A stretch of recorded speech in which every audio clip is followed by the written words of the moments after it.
Hey guys, it is Courtney Carson here today to talk about the Libra New Moon happening on October 21st on Tuesday. So, this is going to be a very potent new moon, and that's because there are multiple aspect patterns going on, a lot of different stories that are all sort of pointing in the same direction, but they really center around relationships because this is a Libra new moon, and Libra is, of course, the sign of partnerships. So there is going to be some developments or complexities when it comes to communicating and understanding one another and understanding what we want and what we need. And again, just relationship issues in general. So I'm going to go ahead and break down what are the most obvious or potent parts of the chart that I was mentioning. So we start off with a cardinal grand cross. We have this new moon in Libra at 28 degrees. It's making a square to Jupiter here at 24 degrees, which is squaring Chiron also at 24. And then this is squaring Pluto at 1 Aquarius. So, what does this represent? So, a cardinal grand cross represents this feeling of tension, of being pulled in many different directions. And grand crosses do that because it's four planets that are really at cross purposes with one another, that have, again, kind of different intentions. And this is a cardinal grand cross. Everything except for Pluto is in a cardinal sign, which means that it will tend towards impulsive action or this feeling of urgency, again, but pulling us in different directions. And the difficult part about this is when we also have other people going through this. So there's a lot of egos or clashes of wills and just different ideas of how something should go that's at play here. So it can drive people to be a little bit more impulsive, a little bit more aggressive, assertive, again, confrontational in some way. It can mean that people will try to launch things before they're ready, or once they are out there in the world, or once things are trying to be decided. For example, maybe there's too many cooks in the kitchen and people are arguing about how something should go. Or maybe there's this feeling of kind of wanting so badly to resolve something, but then not always having the necessary follow through to accomplish whatever goal you're setting out to do. So there's quite a bit that can cause tension here, again, especially relationally. And one of the goals that we need to have right now is to kind of just slow down, because we might have competing areas of our life pulling our attention. And again, maybe different people have a different idea of how something should go. And so we are going to need to make certain adjustments now. And in order to resolve the issues that are currently arising, we're going to have to slow down and maybe focus on one thing at a time and get a little bit more granular about one specific relationship or one specific issue within a relationship or one specific area of our life that we can try to manage at a time. One of the things that I think we're going to be feeling is a really big discrepancy between wanting to put ourselves out there, either into the world, into a relationship, into a new endeavor of some sort, and then this other competing desire of wanting to maybe have comfort or relaxation or even complacency and inaction, or maybe just having some, I guess, lack of engagement or apathy with whatever that thing is. So I can see us kind of yo-yoing between a desire to act, a desire to, again, assert, and then this other part of us wanting to kind of step back or let somebody else take the reins or be more passive with something, or go into hermit mode even and kind of pull back into our shells. One of the reasons I think that's occurring is because this new moon is opposite Chiron and Aries, and there's this feeling of having an inflicted wound at this time, where somebody says something or does something, or you try to put yourself out there, and it's almost like you're so raw and so vulnerable that it's too tender, and it makes you want to retreat back into your shell and protect yourself and go into that comfort zone again. So we might kind of, again, be yo-yoing back and forth between this feeling of wanting to build something with others, rely on others, or make ourselves vulnerable to the world by showing some part of ourselves, and trusting people and maybe opening up to people. And then maybe this other side of us that wants to be hyper independent, self-reliant, hiding ourselves, and really covering up ourselves with walls or guards because of past wounds. So again, I think with this Grand Cross, we are experiencing just a lot of internal conflict. And again, this could also be represented as external conflict of people having differences in opinions and how they want to go about things. So I think this can be happening on many different levels or layers at this time. We also have a grand water trine happening with Jupiter in Cancer, trining Saturn in Pisces, and then Mars and Mercury in Scorpio. So grand water trines can in some ways help this issue, and in some ways exacerbate the issue and make it worse. And it's kind of up to us, and we probably are likely going to be doing both because realistically we're human. But one of the things that grand water trines do is they can create a greater urge for passivity and comfort, because water signs, they like to just go with the flow. They don't want to have a bunch of resistance and tension. And so there's usually a sense of ease with water, wanting to find the easy path or the tranquil path. And that can often represent some sort of passivity or receptivity, and a desire, again, to kind of seek comfort. And that can lead to some escapist behaviors, some avoidant behaviors that can lead us to, again, maybe some inaction here. But inaction is action in terms of results. It is a choice, I guess is what I mean to say. And it can lead us to feeling indecisive, especially with this being a Libra new moon, and overly cautious. So there is that feeling of maybe I'm already feeling defeated before I even start, so I'm just not going to start. And I'm already feeling insecure or really emotionally sensitive, and so I'm just not going to even try. I'm not going to even bother.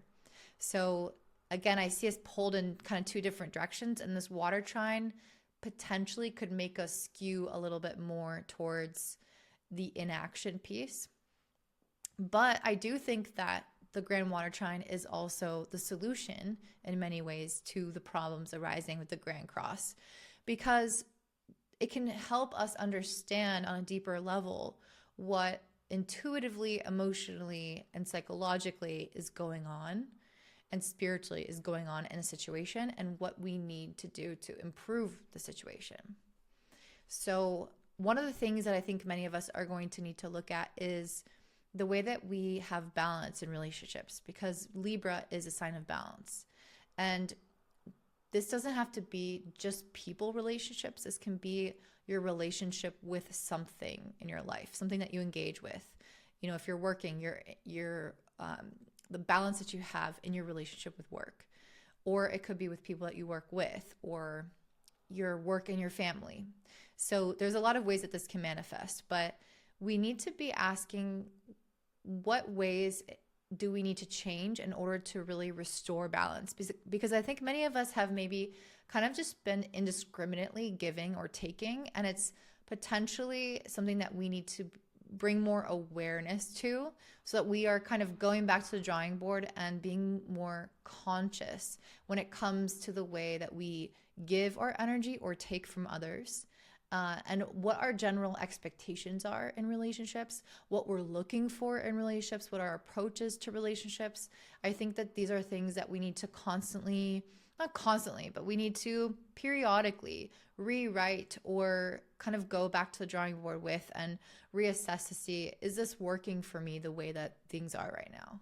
Because we're always developing new relationships, or relationships change, and we have to kind of look at what we are offering people, what we are almost like taking accountability for your energy, for your agency, and your ability to change things, to bring about a greater sense of balance for where you're at right now.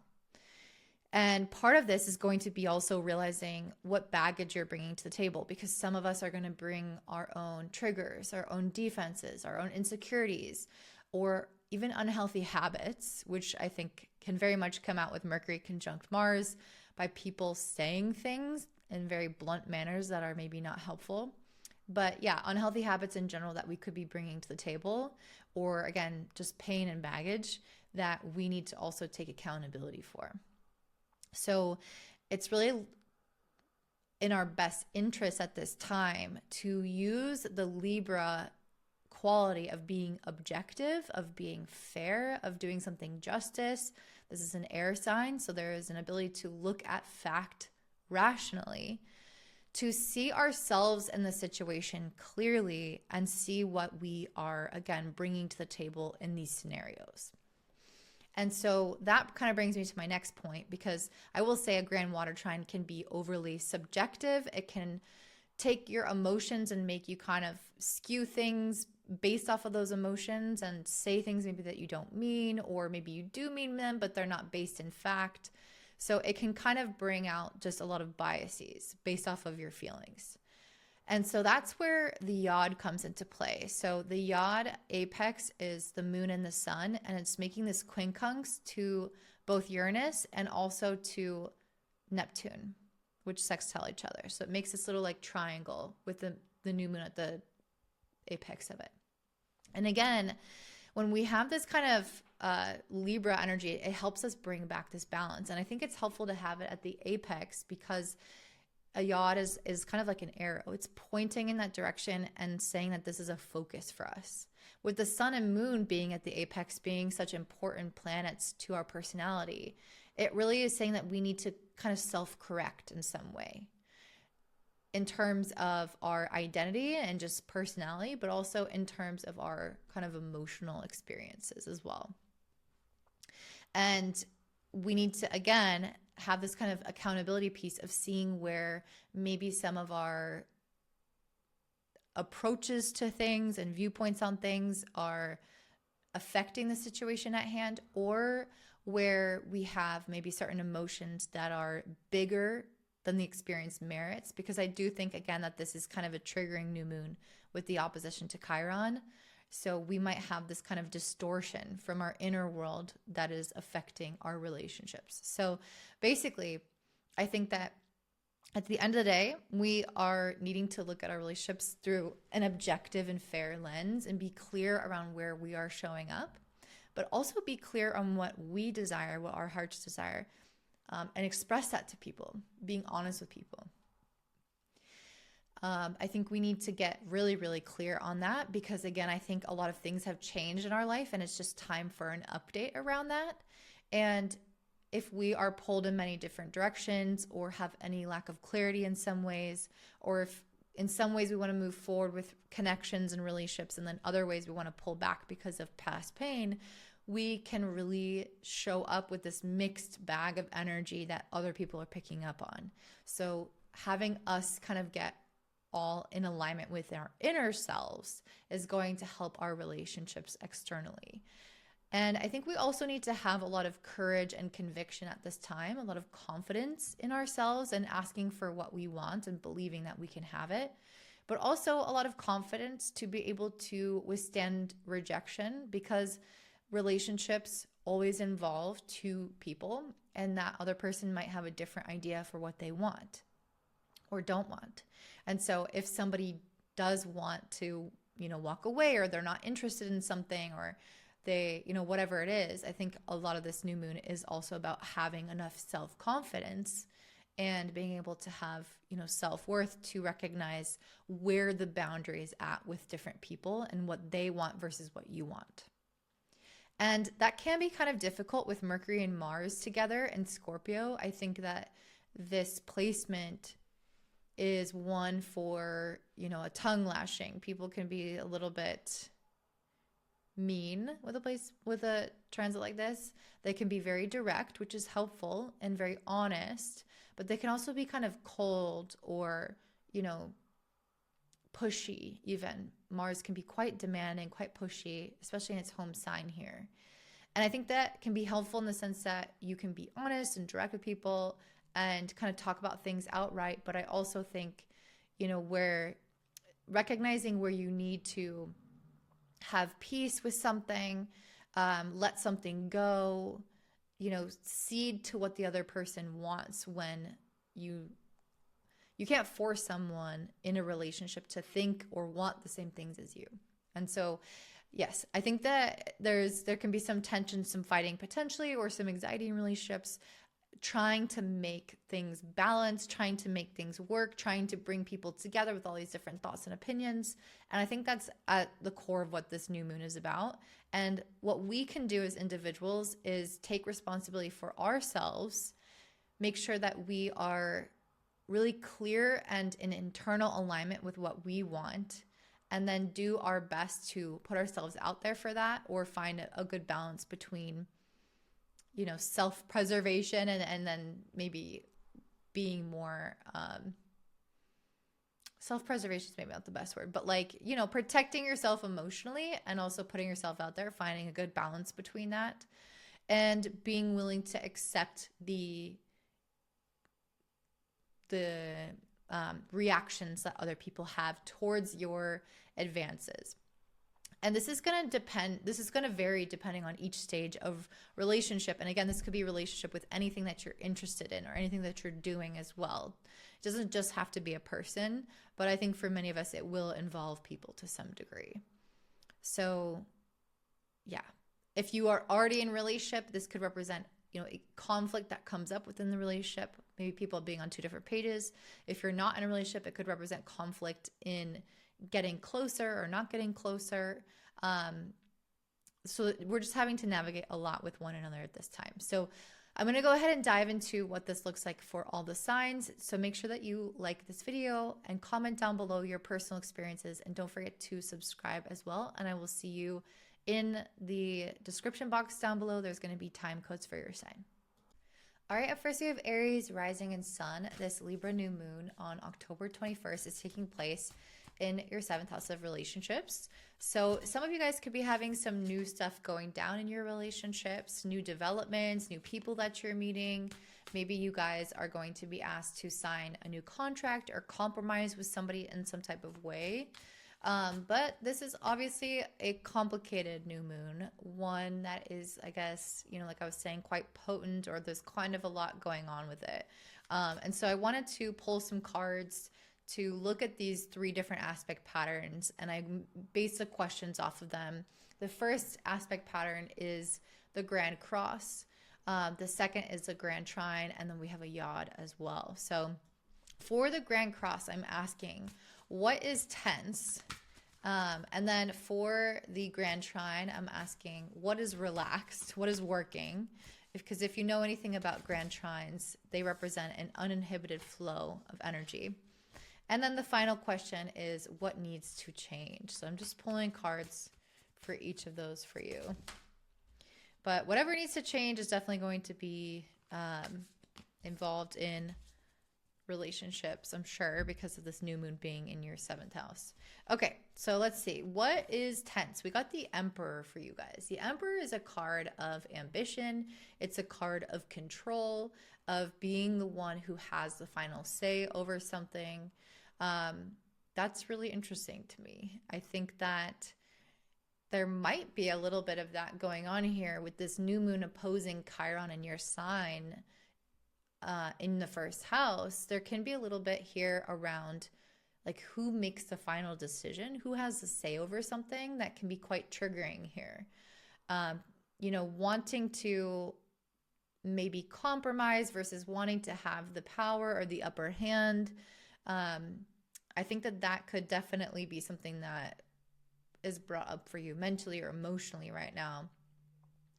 And yeah, I wonder if I kind of want to pull more cards here around like what exactly do you need to know of here, because your planetary ruler is in its home sign. So Mars is in Scorpio, one of its home signs, and it's conjunct Mercury. So I can see you guys maybe being like needing to be pretty adaptable whenever a planet is with Mercury.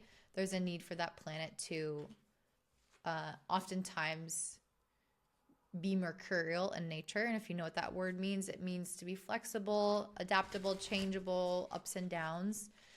So there might be some important conversations that you need to have, or maybe working through certain problems in your head, or talking things out, or being able to change your mind about something or see something more fully.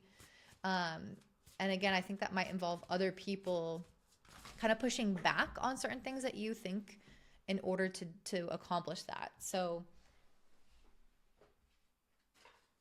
an example of this is like, I'm in an editing class and a workshop where we edit people's work, and you go in there and you have something written and you think one way about it, and then everyone else comes in and they have their own thoughts about it, on what needs to change, what's working, what's not. And that can be emotionally, for the ego, it can be like, it can rear your ugly head a little bit around wanting to have some control over, or wanting to be emotionally protecting yourself.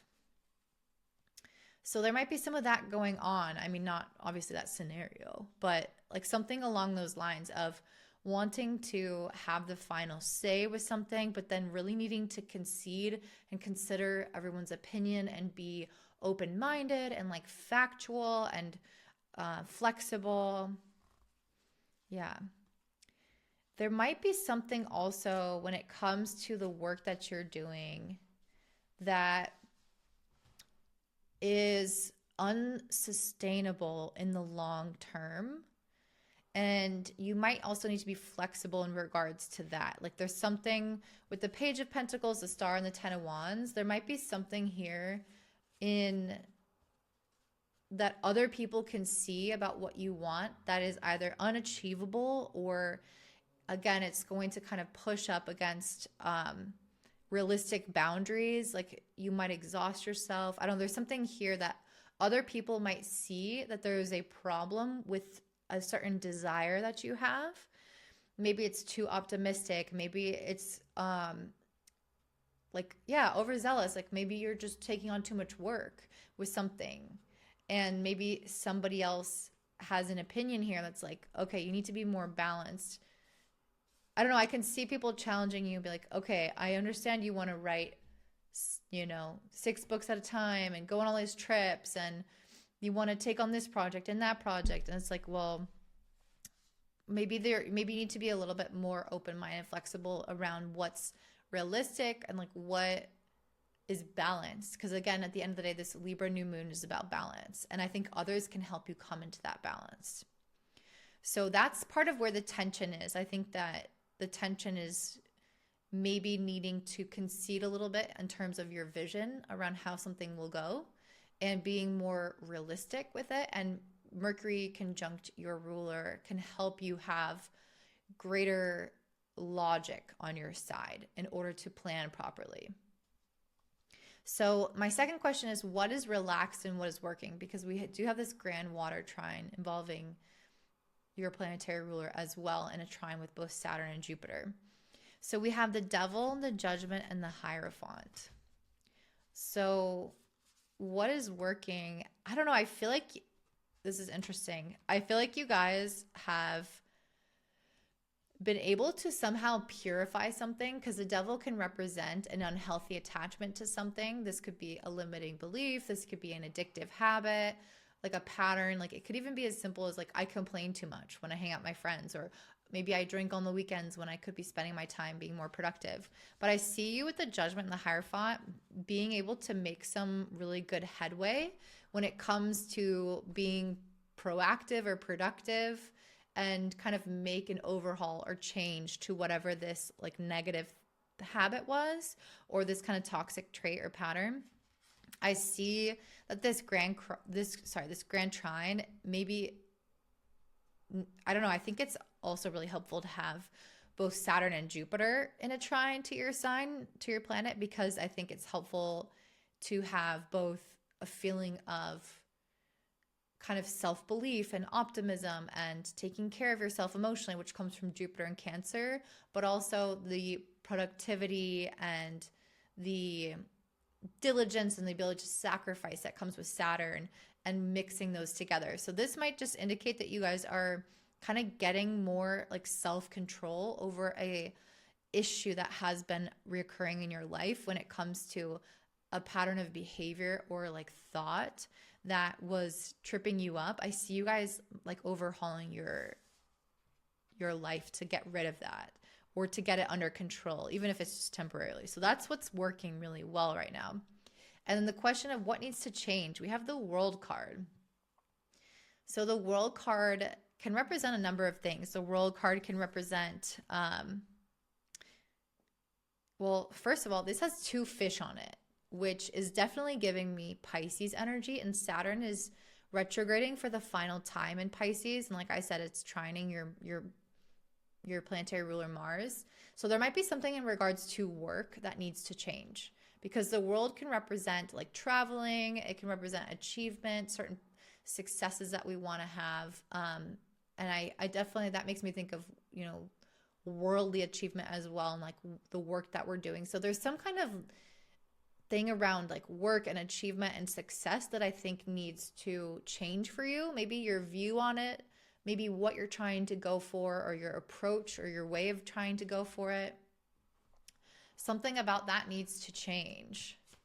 And maybe with this Libra new moon being in your 7th house, maybe you're signing a new contract, or maybe somebody else in your environment is helping you realize what exactly needs to change with your work, or with your goals, I should say. We have the 8 of Cups and the King of Pentacles. Yeah, I mean, this is just really saying the same message over and over. I think that you need to like leave something behind. Maybe you're graduating from something.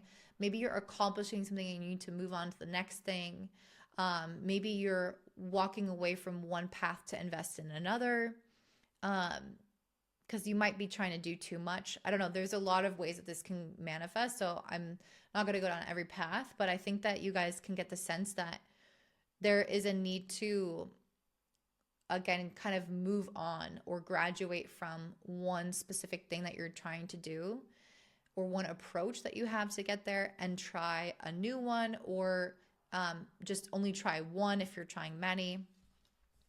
So something with work needs to change, like your goals, your process, your plans, maybe even like stuff with regards to money, your expectations, like something about it is not realistic, or like you need to cut down and like simplify it a little bit. You need to have more balance, a more balanced approach.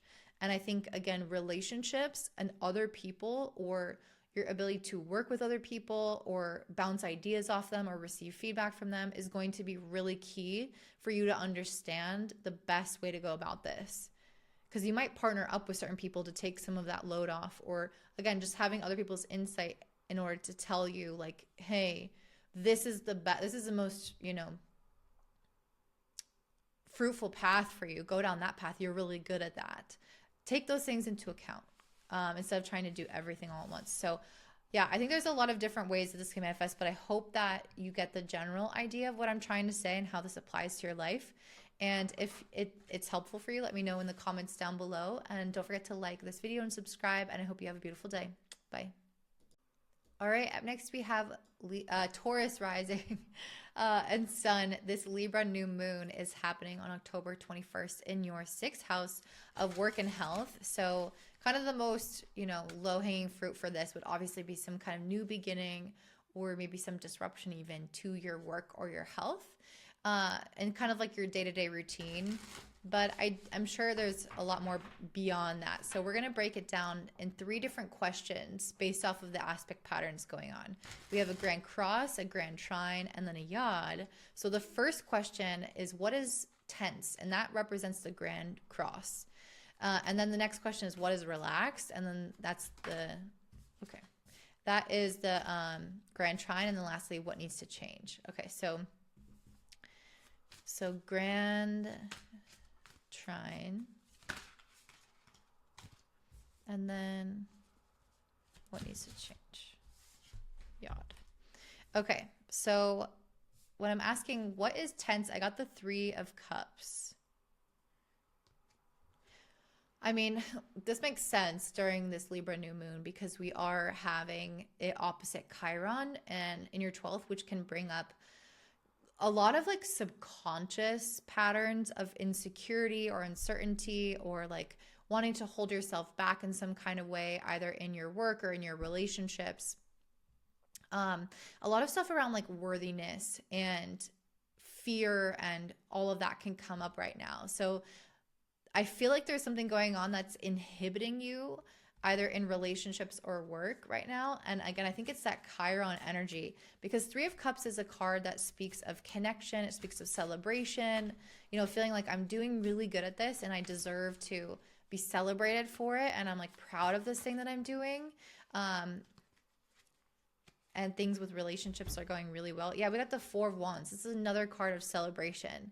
So there's something here where I feel like you're meant to be celebrating the things that you've accomplished, even if it's just, if it's something new. I don't know, it's like something that you need to celebrate. Maybe some of you have like an important event coming up, or maybe you finished something, or you have a holiday or a birthday or a wedding. I don't know. There's something that I feel like you need to celebrate, but there's also some kind of tension around that. We have the Page of Wands and the Queen of Swords. So, yeah, I feel like the Page of Wands to me is somebody who just lets loose. Like, this is literally a free spirit. So I think that you guys are meant to be right now in this kind of phase of enjoying yourself with something, like celebrating something, surrounding yourself by people who are congratulating you or who are there to like support you in some way. And you're meant to be free spirited and like let loose. But I feel like with the Queen of Swords and with this being the thing that's tense in drawing these cards, I feel like you guys are maybe putting too much expectation on yourself. Like you're being too hard on yourself. And I think that comes from the fact that, you know, Pluto is in your 10th house right now and it's part of this Grand Cross. And so you might be kind of like, you know, beating yourself down a little bit, like being too hard on like, oh, I need to do more work, or I need to be more productive, or I'm not finished enough with this, and like this isn't good enough. Like I don't know, I just see some of that energy going down, and it might even be subconscious where you're kind of like overly pushing yourself. With this new moon being the 6th, I feel like you're meant to have more of a balanced approach and recognize when there are periods of time where you're meant to rest or celebrate until you go into another period of where you're working hard. It's like you can't just always be trying to do more and do better.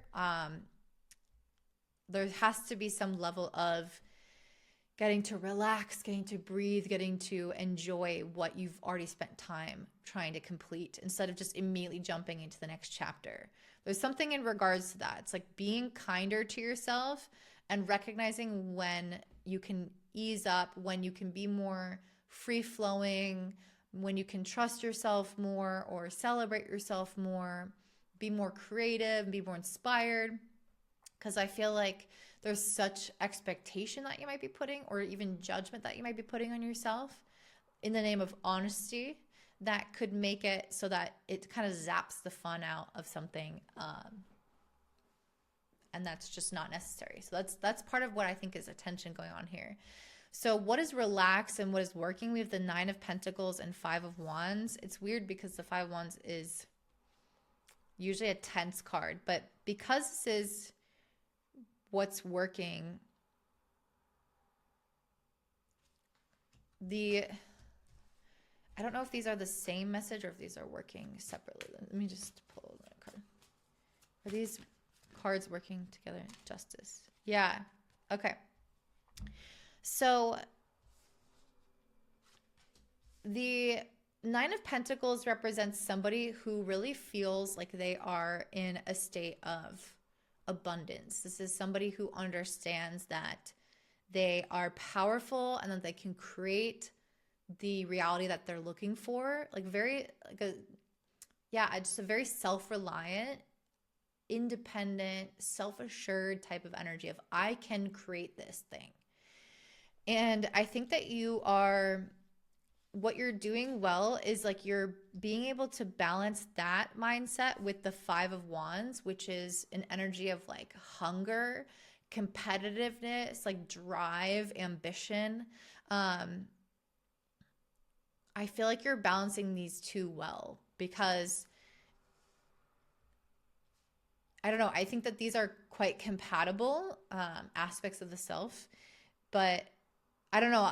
Like some kind of like boss babe energy is coming from this. The Nine of Pentacles is like, I can rely on myself. I can do that.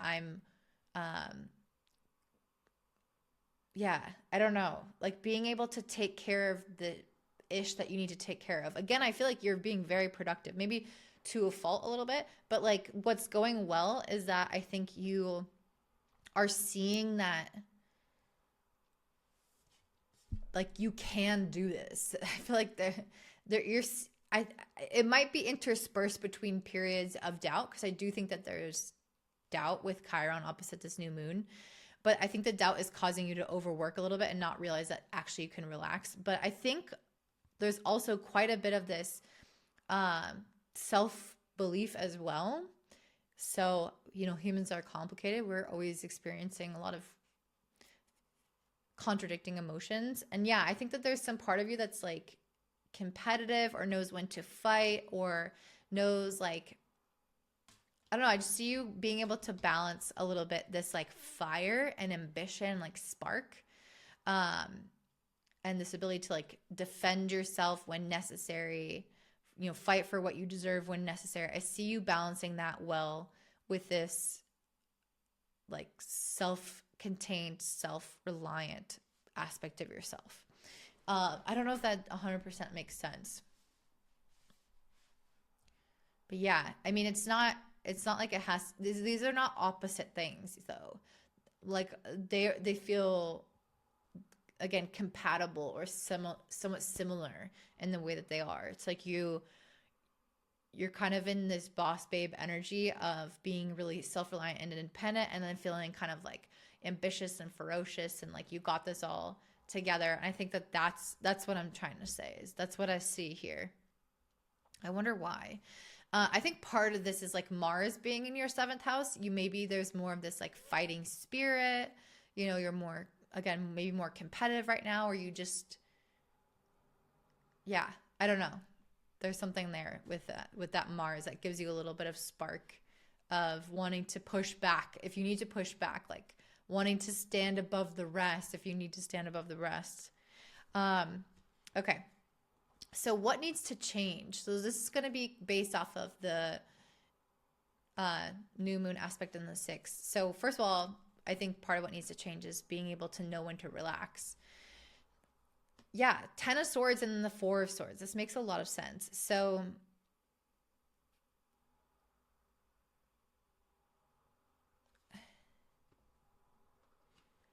I think that this speaks to a lot of what I was talking about in the first set of cards. The 10 of Swords is a card of endings, and the 4 of Swords is a card of rest and reflection. And so like literally to me, this means that you need to recognize chapters and an understanding of timing. And this might really relate to Jupiter and Cancer for you guys. And just like kind of getting a little bit more of an understanding of Jupiter and Cancer.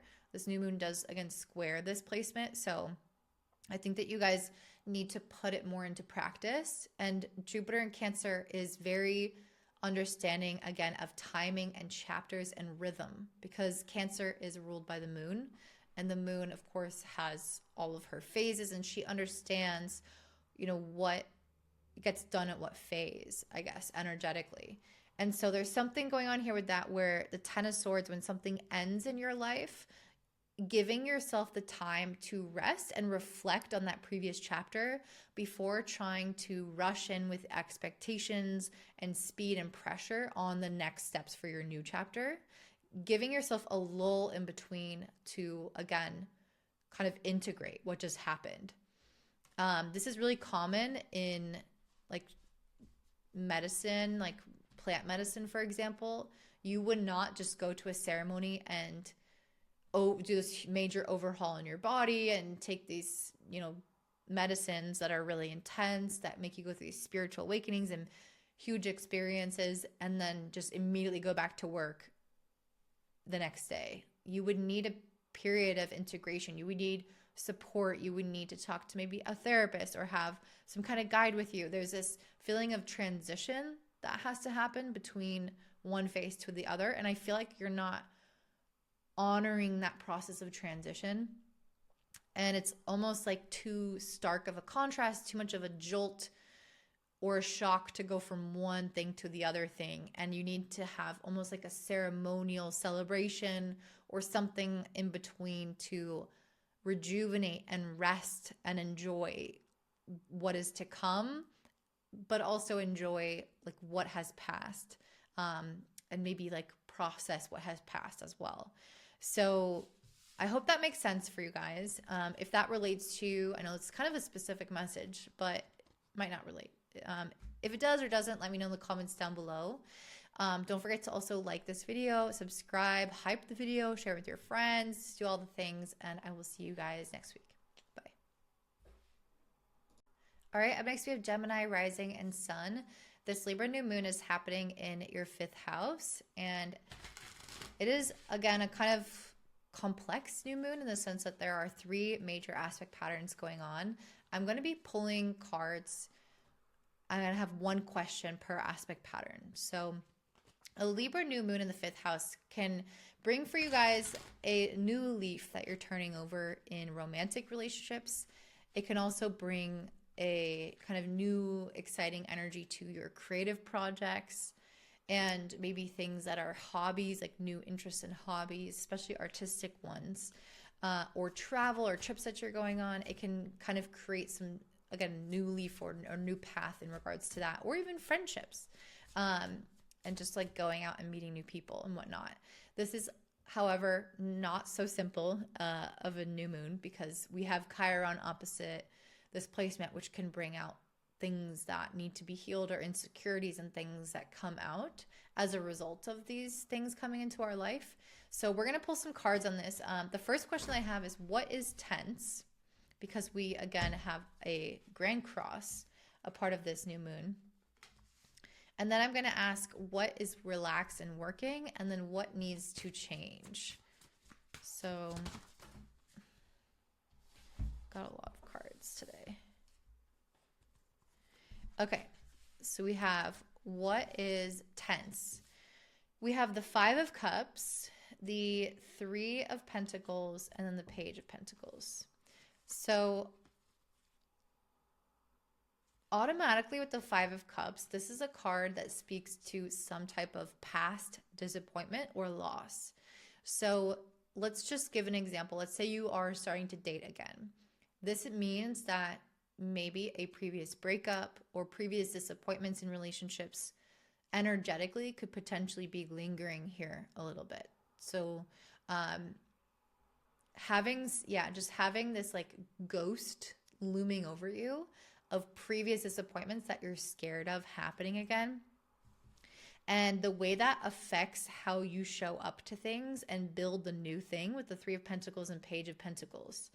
You know, are you maybe projecting some of that potential onto these new endeavors, these new projects, these new relationships, or these work relationships?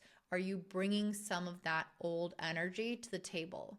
I think that that is definitely something that could be going on right now. So part of what's tense is kind of the emotional baggage of previous disappointments in projects or relationships that you're projecting onto the new thing that's coming into your life. Yeah, and I think that makes a lot of sense with Chiron being opposite this new moon, because we can have, again, insecurities develop as a result of things that have previously happened that made us feel disconnected from our goals, our desires, our future, or relationships that we were in, like people hurting us. Yeah. So that's part of the problem. That's part of what's tense. But what is relaxed and what's working? We have the 10 of Pentacles and the High Priestess.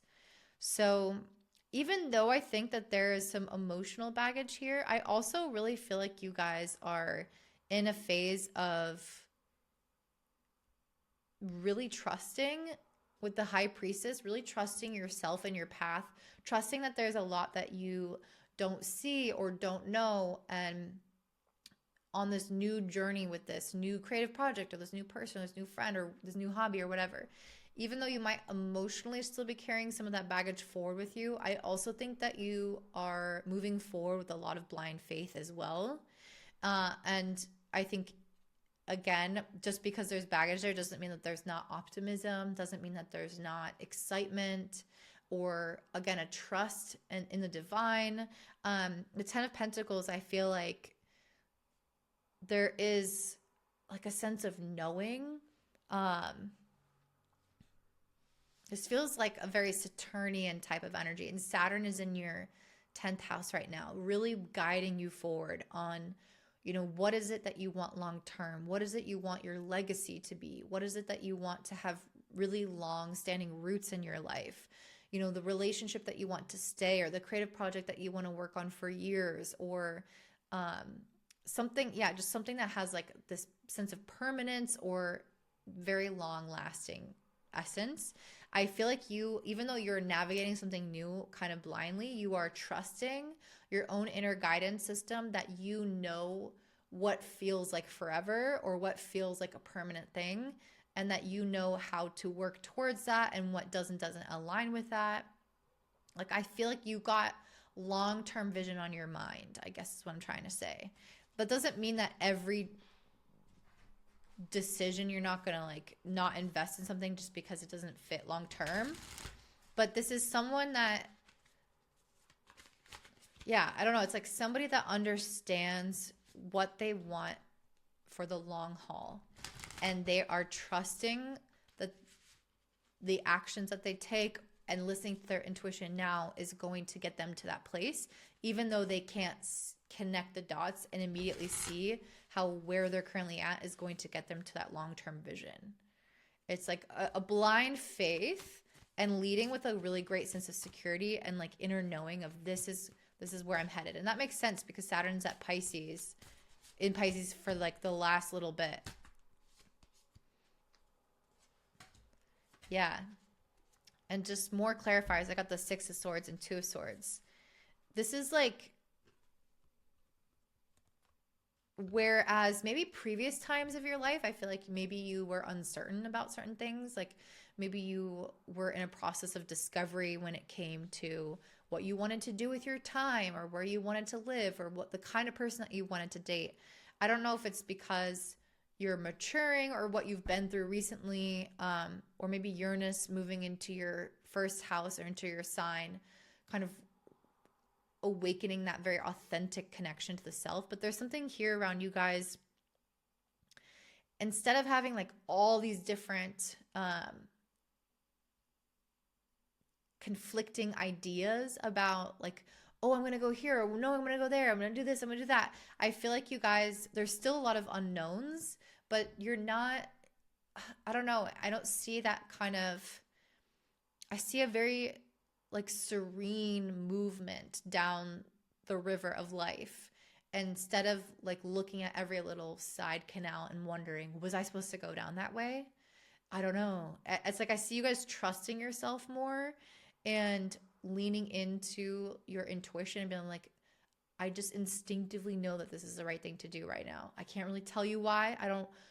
I have this eye on legacy. I kind of know where I'm going. I don't know why I'm doing this right now or how it's going to get me there, but I just know that I'm not going to worry about all these little side quests, or what could be or what could have been, like almost like the sense of just, again, moving into tranquil waters. That's a very Six of Swords thing, like transitioning in, like going through a period of transition without having to like fight to feel like, to try to understand every little thing along the way. Like, I don't need to figure out every little thing. I don't need to figure out like how this person fits into this and everything, but I just know that I should be with them instinctively right now. And so I'm going to do that. And then when I don't want to do that, then I won't. And you follow the trail, the breadcrumb trail, and it allows a sense of peace by not trying to like get your head wrapped around everything. I also think Uranus being in your sign does that, in the sense that Uranus requires a certain level of adaptability. And when life changes and moves this way and that and this way and that erratically for many years, which it will, because Uranus just moved into your sign. It's going to continue like that. You have to develop a sense of mobility and inherent trust in the self to be able to adapt to those changes, and know that you will make the right decisions when new information comes. So my next question is, what needs to change? We have the Nine of Cups, King of Wands, Nine of Pentacles, and Nine of Swords. Okay, these are all really good cards.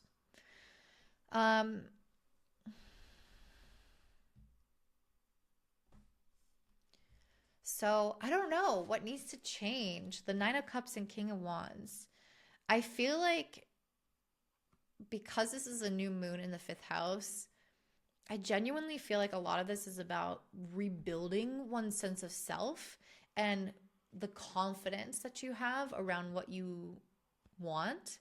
Like believing in your dreams, believing in the things that you want, building up your sense of self-worth and your confidence, like putting yourself out there little by little and being like, is this working? Like, you know, the change I think is being very, like slowly kind of like thawing yourself or putting yourself out there in a way that you haven't before, and just kind of believing more in your dreams each time you do it. And then the other thing with the Nine of Pentacles and Knight of Swords is trusting in your, like, your sense of independence and stability and your ability to adapt. Just like I was mentioning with the Uranus and Gemini, understanding that you can rely on yourself and you can adapt to the situations that you need. So all of a sudden, if that relationship or that job isn't there, poof, it's gone. You realize how resourceful, how resilient you are, and how you're able to bounce back on your own. And you don't need those things to feel secure. You just need you. And you are very agile and adaptable and smart and resourceful, and you can handle that, whatever life throws at you.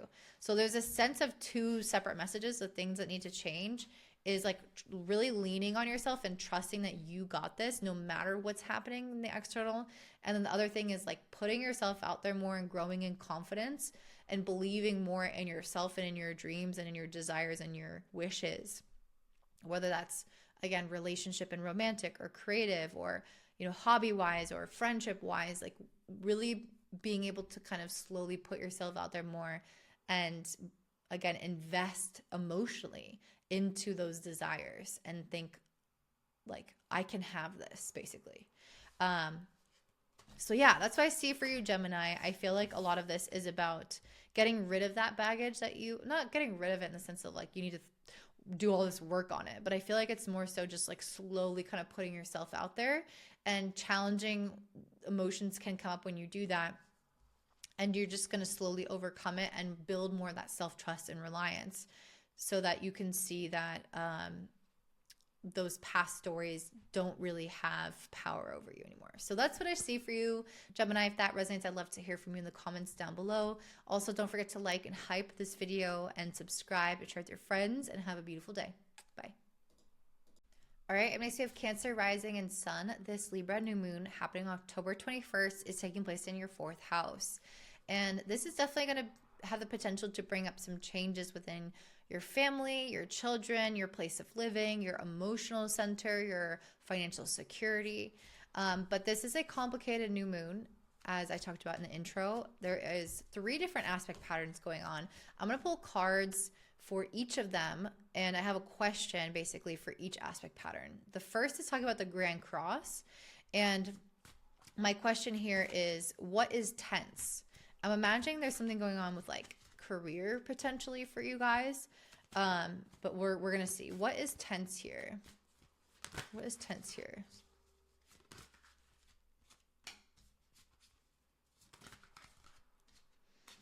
And then my next question is, what is relaxed and what is working? And this is based off of the water trine, which does involve Jupiter in your 1st house, Jupiter in Cancer. And then what needs to change? And this involves, of course, the new moon, which is also at the apex of a yod. So what needs to change here? Okay. So for what is tense, we have the Ten of Wands and the Hierophant. If you know tarot, then you know that the Ten of Wands is like the most tense card, literally, because it represents having a burden, being overwhelmed, being overworked, putting too much pressure on yourself. I find it interesting next to the Hierophant because this is a card of, in many ways in my mind, like societal expectations. And I do kind of see that with this being a 4th 10th house axis opposition with the new moon in your 4th in Libra opposite Chiron in the 10th. I could almost see you guys maybe being driven to produce, to work, to achieve, to amount to something, to hold esteem, to feel valuable, to feel productive in society or worthy compared to certain standards. I could see that kind of push. And I could see that being, yeah, I mean, the Libra in the 4th may be a lot more about like what feels emotionally balanced. You know, do I want to have more time to relax? Do I want to have more time to my family? Do I need time for like hobbies or just literally rest? But then also being equally pulled to accomplish. It's interesting because I think another group had a really similar message, but there's something here around the exhaustion of like tradition and society's expectations and what is, you know, normal in conventional society or hierarchies and what authorities expect of you and institutions expect of you, or just like what society kind of, you know, says you should have accomplished at a certain age, or what, I don't know, like all those things basically I think are putting pressure on you and it's creating tension on you in a way that I think is inauthentic, because Jupiter going through your sign Cancer is all about growing in new directions. And I think that you guys could feel potentially suppressed or repressed in some ways by the expectations externally. And you're meant to be growing and developing in new ways that could be potentially inhibited with this Jupiter square Chiron on the 10th on the insecurities that you get from messaging outside of you. So like, let's say that you wanted to, I don't know, like work 3 days a week. You wanted to start a new job where you work 3 days a week, or you do something for yourself 3 days a week.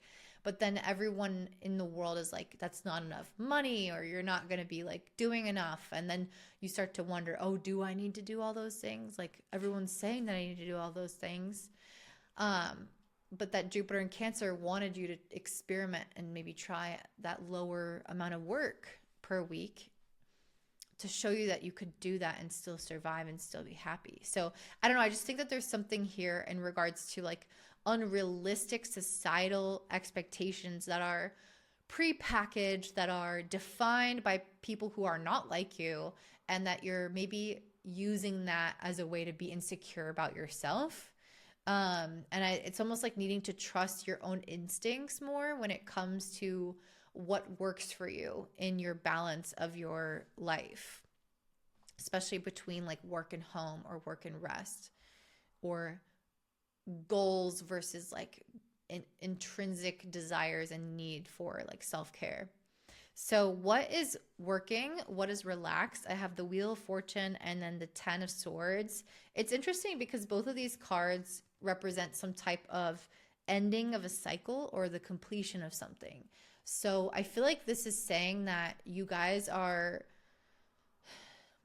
like actually more accomplished with something than you realized. I kind of want to pull a clarifier on this. The Wheel of Fortune can also represent something going better than expected. So maybe something ending is like increasing your fortune. So maybe something that you were involved in is finalizing and wrapping up, or it has already wrapped up and you've moved on from like an old chapter. And because of that, it's like leading you to a new chapter of more growth. So to clarify, I have the 8 of Wands, the Ace of Cups, and the 6 of Swords. So yeah, I almost feel like you guys are, oh my God, this makes so much sense. Okay. I kind of want to rewind and go to this tense part, because I feel like, you know, what we were talking about at the beginning, what was tense? And I said, I just think that you might be overworking yourself, overdoing it, or like living according to a certain societal expectation. But I feel like that is ending for you guys. And what I mean by that is that you no longer have to live in that type of mindset anymore. I don't know why. Like, I don't know what has changed in your circumstances in your life, but something has changed to where you no longer have to do what is expected or what is typical according to society. There is going to be an ability for you to rest more, or to open up to maybe a new style of work or a new style of job, or a better balance of work and relaxation that is going to leave room for like just more peace and more excitement. Like, instead of just like, okay, let me give you an example. Like, you had a 9 to 5 and you were working super hard, and maybe you were doing your own business on the side, and you were really tired, really burnt out, but you didn't want to let go of that 9 to 5 to just do your business because, there is society's expectations of having maybe health insurance in the US and have that paid for by your job, and then 401k distribution, this and that, and this and that. And it's like, well, you can actually leave that job at this point because you've developed your business enough to just go and relax and be more creative, free flowing, have a better schedule, something that works more for you. But your mind is still kind of stuck on this like old way of thinking of it has to fit in this box because that's what society says, like very Capricornian type of vibe. And that's changing for you. I feel like you guys are going to be able to do more of what you want to do, or there is some type of change in your schedule or some type of change in the type of work that you're doing, that it doesn't have to feel as strenuous, as tense, or as unenjoyable. And that doesn't mean that you're not going to be really busy or really productive or working hard. It just means that the things that you're doing are supposed to make you feel more alive, and that this cycle has ended where it has to feel like a burden. Because I think that you genuinely were in that cycle, but now Jupiter is in your sign, and it's about growth, it's about ease, it's about trying things that align with you and feeling excited about them. And so if you're still trying to stick with this old energy of like, no, but it has to be hard, it has to struggle, it has to look like this because society said that, then you're going to block this a little bit. I don't think you'll block it, but I just want you to not do that, I guess is what I'm trying to say. I don't think you're going to block it, but just so you know, if you're creating tension, it doesn't need to be there, I guess is what I'm trying to say. The last card is what does need to change. We have the Queen of Swords and then the Lovers card. I kind of want to pull a clarifier for this one as well.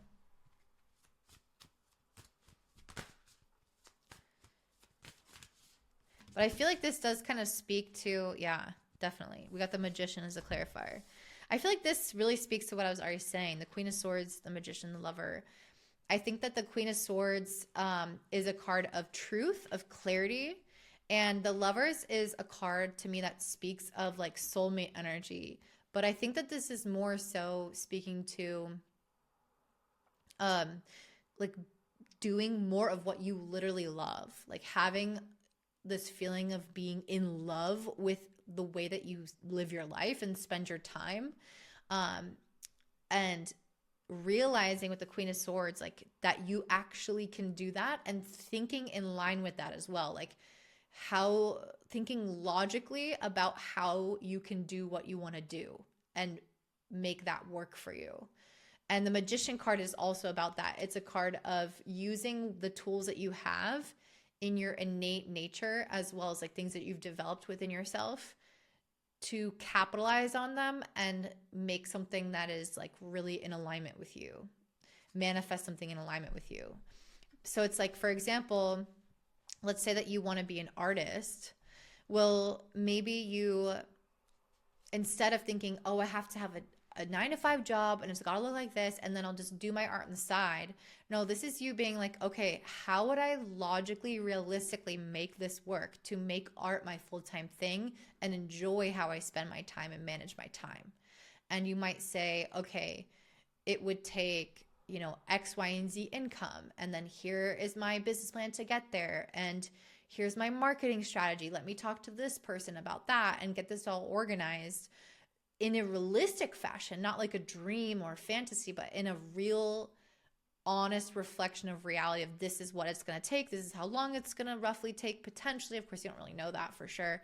But just getting like a rough sense of what you need to do to be realistic and honest with yourself about doing more of what you love. And I think that's what Jupiter in your sign wants for you. It really wants you guys to enjoy your life more, to open up to the things that you feel are your natural gifts. And if you reject this Jupiter and Cancer energy, which is only here for a year, by the way, and it's already getting towards the end of its cycle, I think we're like halfway through. But anyway, you don't have unlimited Jupiter and Cancer energy. This is your time to develop yourself and to do more of what you want to do. So don't neglect that because of these expectations that society or people put on you. And try to like really make this work for you if you want to make it work. So that's what I'm seeing for you, Cancer. If that resonates, let me know in the comments down below. And don't forget to like the video, hype the video, subscribe, share it with your friends, help me get out there. I appreciate you guys so much for that, and I hope you have a beautiful day. Bye.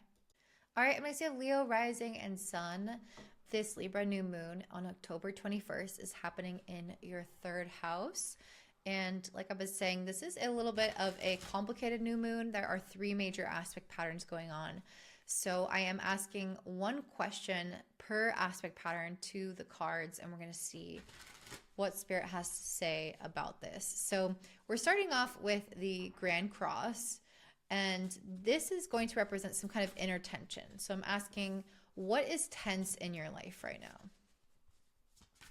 And I will say, I think that this is generally a little bit more of a sensitive new moon because of its opposition with Chiron.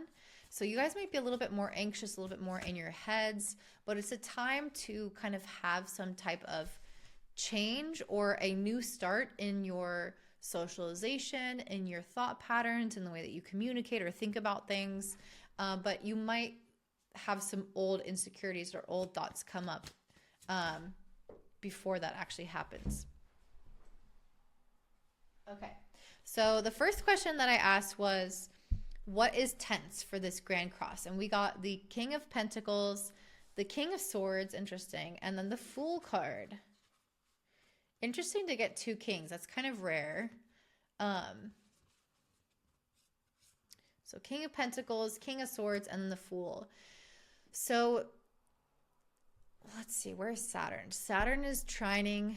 Saturn's a part of this grand trine. Saturn's in your 8th house in Pisces. That's what I think of when I think of King of Pentacles. King of Swords very much gives like Uranus and Gemini type of energy.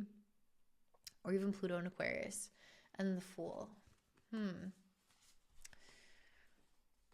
Neither of these are involved in this. Well, Pluto's involved in this. Yeah, I definitely feel like you guys are needing to step up to the plate in some way. There might be, I feel like the world, not the world maybe, but there is a general propulsion right now to get you guys to level up in some capacity with the King of Pentacles and King of Swords. This is somebody who is needing to get on their ish. Maybe they need to make more money, develop more skills. Maybe they need to learn something more, become more masterful communicators or more decisive, more clear on what they want and where they're going. This is somebody who, it's like really somebody who has a lot of self-control, a lot of personal power, a lot of clarity around where they're going and why they're going there. And I'm just getting the general sense that you're embarking on some kind of new path. It could be entirely new, or something like that you recently started, or it could represent like a new level of an existing path. And again, I really see that. I feel like there's some kind of up level here where maybe you worked on something as like a hobby and now you're trying to do it more seriously for a profession or for, you know, the potential to make money one day out of this thing. Or maybe you were kind of deciding to play around and try to like develop this skill, but it's like, okay, now we really want you to show up and prove your ability with this skill. Not just like, oh, I kind of like play music in my free time. Like, no, this is time to go DJ, play a live event, prove your skill. So it's something new that you haven't tried before, in the sense that maybe you've never done a live performance, or maybe you haven't challenged yourself in a certain way before, but it's asking you to level up in some capacity. And again, have all of yourself directed in this one area. So it's like, I'm going to carve out the time. I'm going to dedicate my time to practice towards this. I'm going to be very clear on what my priorities are, so I'm not distracted or wasting mental capacity. I'm going to communicate clearly, or have clear desires for manifestation, so I know why I'm going there, where I'm going. I just think that it's basically saying that you need to step up as some kind of leader. And, I feel like I got this message for you before, Leo. I don't really remember, but I feel like recently I got this message for you. But Leo, innately, you have a leadership quality to you. And so it's saying that you can absolutely level up in some area, but that is where there is tension. So there might be some personal, self-doubt. There could be some ways that you are too scattered. There could be ways in which you just mentally or like time-wise are not really doing what you need to do. So if it's an area of tension, there's something not going right there, right? So you might be holding yourself back when you actually need to be pushing yourself forward. So just ask yourself if there's anything where you can level up more and really prove that you were dedicated to something. It could just be that you feel some type of way about it. It doesn't have to be that you're holding yourself back physically. Maybe emotionally, it could be just like that next level devil kind of thing. Like you're getting a little insecure and in your head and overthinking things. That could be what's happening. But on the physical level, maybe you are still showing up. So what's relaxed, or what is working well? This is involving the grand water trine, which is in your 4th, 8th, and 12th house, with planets involved. So we have the Page of Swords, the 4 of Wands, and the 3 of Pentacles. So I feel like you guys are quite clever. That's what I got with the Page of Swords. I think you guys are quite clever right now. I think you guys are also, with this being a grand water trine, especially in these watery houses, I think you guys are also really intuitive. There's something about this where I feel like you can outsmart people, or you can come up with really good ideas right now. I get the sense that you're like, what I think about with a parrot is like somebody who is, I don't know, I just think parrots are really smart. They're strong communicators. They're really good at like mimicking. So I think that there's also a way that you could kind of fake it so you make it type of thing. But I don't know, I just see you guys being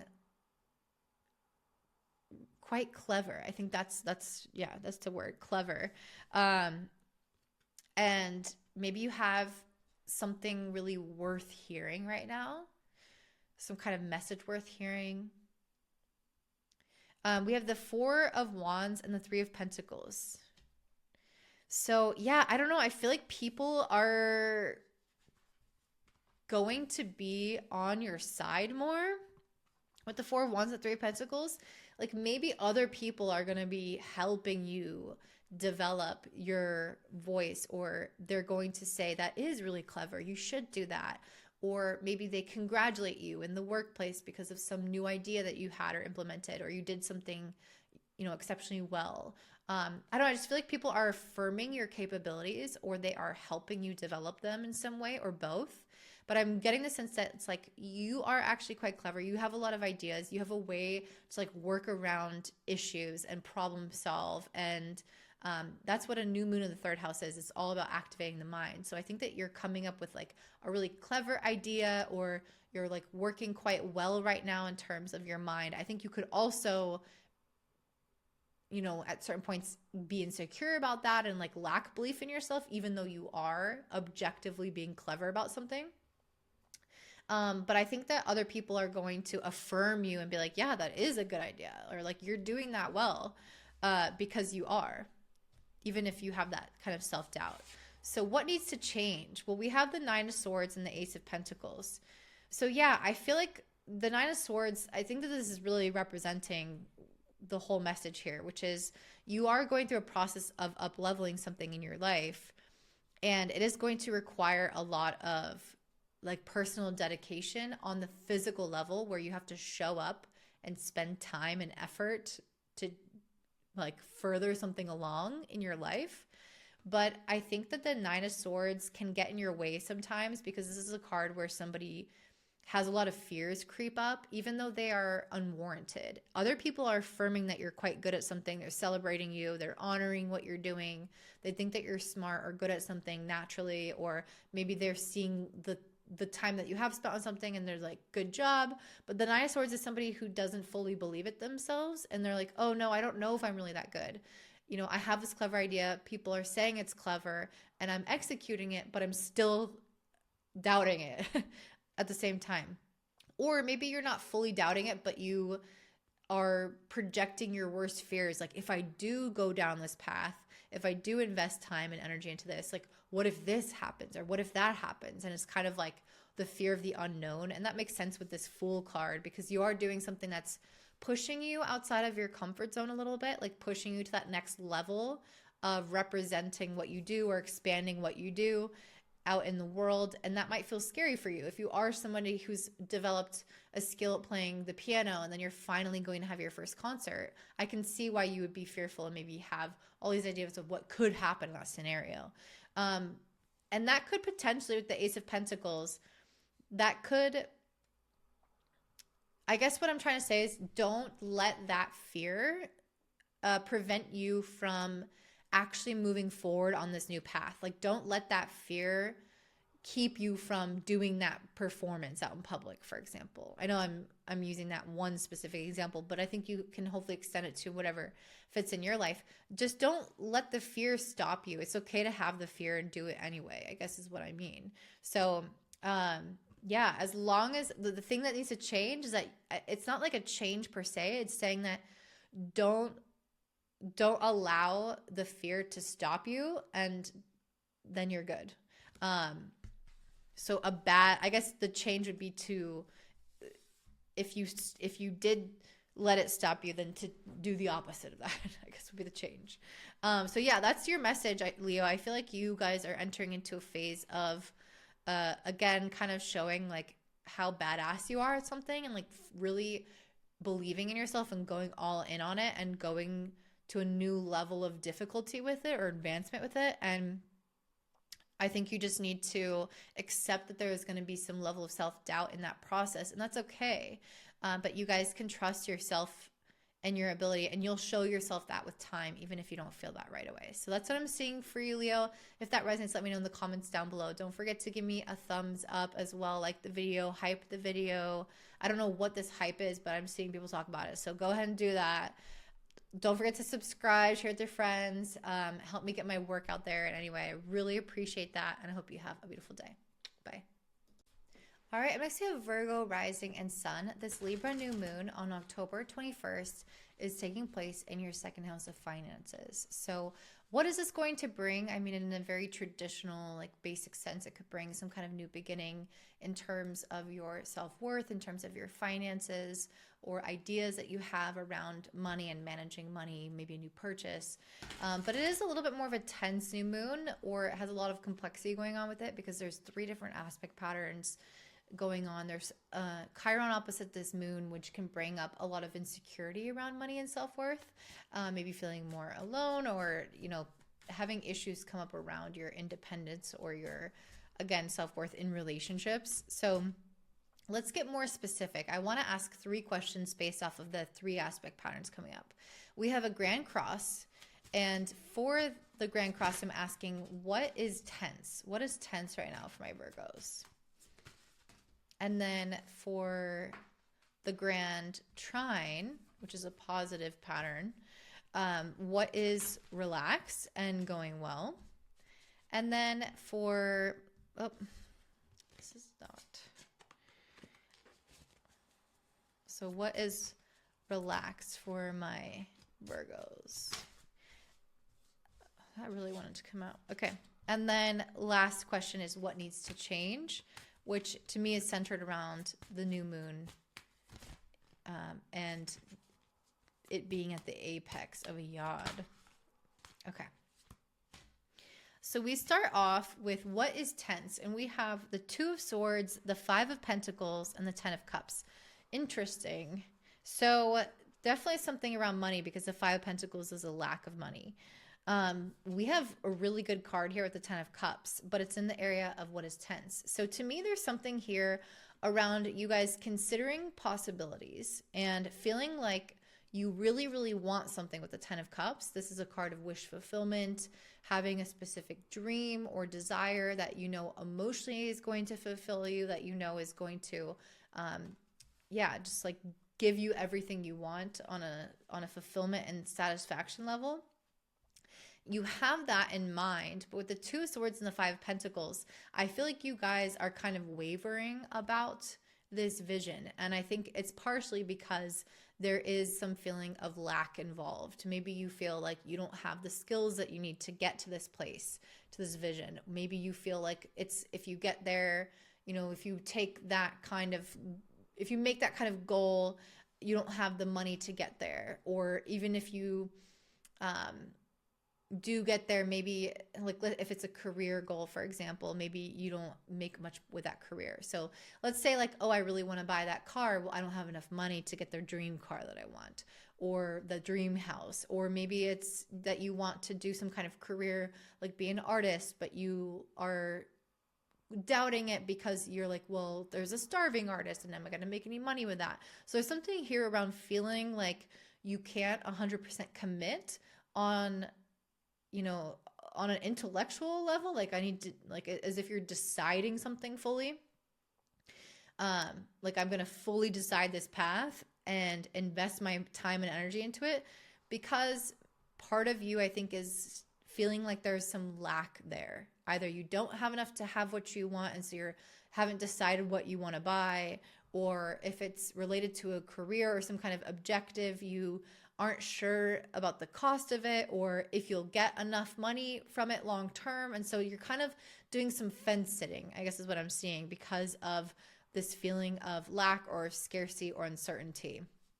So that could be just like right now, literally, where you're like, I don't know if I want to buy that thing because I don't have enough money, or a long-term thing, like I was saying, career-wise, where you don't know if you want to maybe go to school for that thing because you're not sure you'll be able to even pay back what your cost is of school. So that's what is tense there. The next question is what's working well. We have the Ace of Pentacles and the Moon. That's interesting, because I feel like the whole issue here is around Pentacles, which is like money and the material world. And here you have some kind of new material beginning that is arising from a subconscious and intuitive place. I feel like what this is saying is that what's going well is that you are actually, I think that there's a lot that you can't see when it comes to this like financial path for you.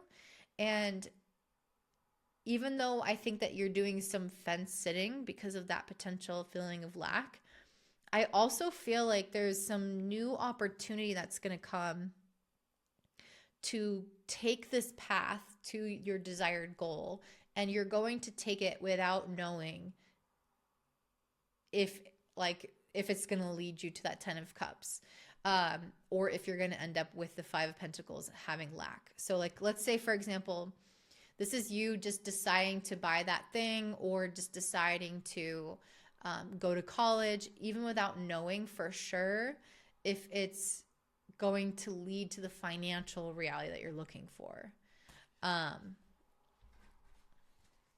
It's like a lot more of a process of just kind of blind faith in a way. Let me pull another card, like any kind of extra information about this, Spirit. And this is a very intuitive time, so that makes sense with the Grand Water Trine to be experiencing some level of like trust. Yeah, we have the Two of Wands.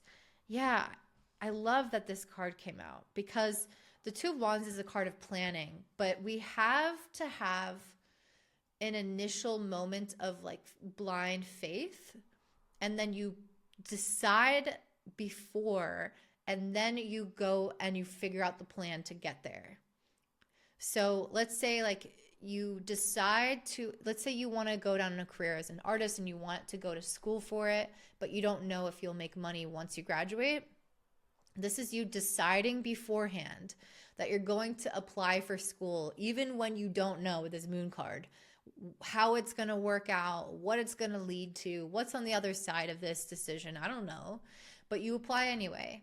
And then once you apply and you realize that you get in, then you start figuring out the logistics and you create some kind of plan. Like, okay, I'm going to apply for this grant, or I'm going to work this job while I'm going to school and set this money aside. And maybe I'll put this amount towards tuition, and this amount I'm going to pay with this and that. So it's like there's a way to make it work that I think you're going to be able to figure out, but you have to first get off the fence and make a commitment and a decision to go down this path. And then once you do that, you're going to be able to, at some point along that path, figure out the actual plan and details to make it realistically work for you.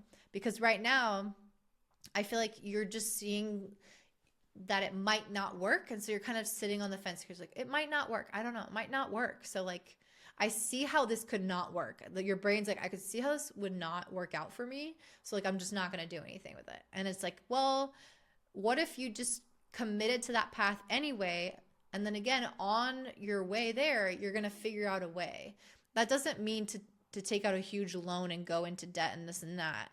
What I'm trying to say is that I'm just laughing because I keep saying this and that. Jesus Christ. Yeah, what I'm trying to say is that there needs to be some level of faith and trust and a goodwill commitment in your mind towards something, and then the plan will come over time. That doesn't mean that you need to take a huge financial risk, though, is what I'm saying. I never listened to a tarot card reader and then go into a ton of debt. Like, guys, come on. Okay, so the last one is what needs to change, because we do have this new moon at the apex of a yod, so there needs to be some adjustments made. We have the Six of Pentacles and the Two of Pentacles. So this is interesting because both of these, there's a lot of pentacles, which again, this is dealing with the material world. And I think that is speaking a lot to like realistic limits of life. Like there's only so much time and money that we have, and we have to invest it in the right places and make sure that we know what we're doing.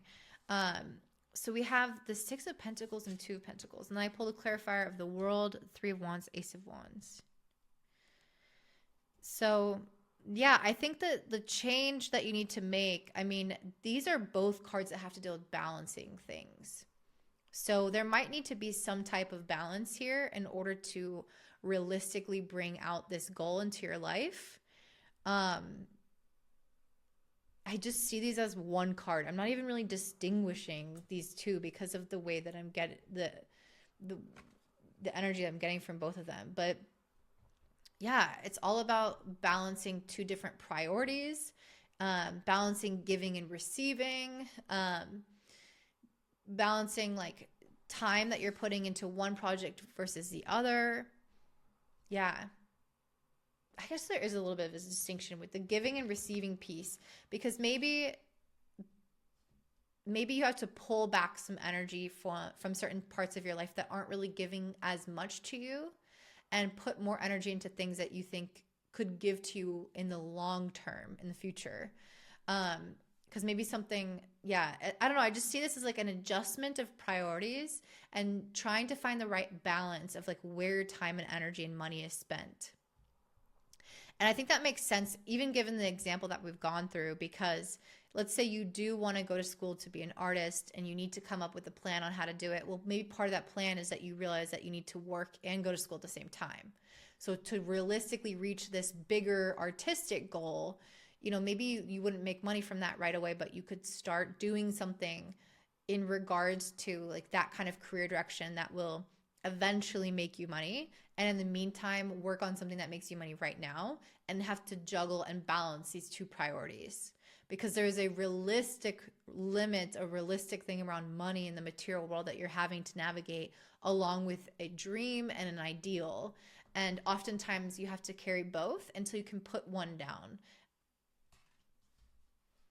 Yeah. The World, the Three of Wands, the Ace of Wands. I feel like this is saying, like, take that leap. Absolutely. This is your time to enter into like a new kind of cycle. Maybe it's with the wands, maybe it's something that feels like some kind of adventure, some kind of risk, again, like where you're taking a chance on a dream that you've always had, or you're doing some kind of creative project, because the wands are often very creative, or just, again, adventurous somehow. So there's something about that where it's like, just take the leap. It's time to enter into that new chapter where you're working on that new dream that you have, that might feel like, again, like a little bit scary, like you're going out on a limb, doing something so different than you've done before. Maybe it's not as practical, but it is like very inspiring to you, and is based off of this dream and this love for something. And so take the leap of faith and figure out the practical elements on the way,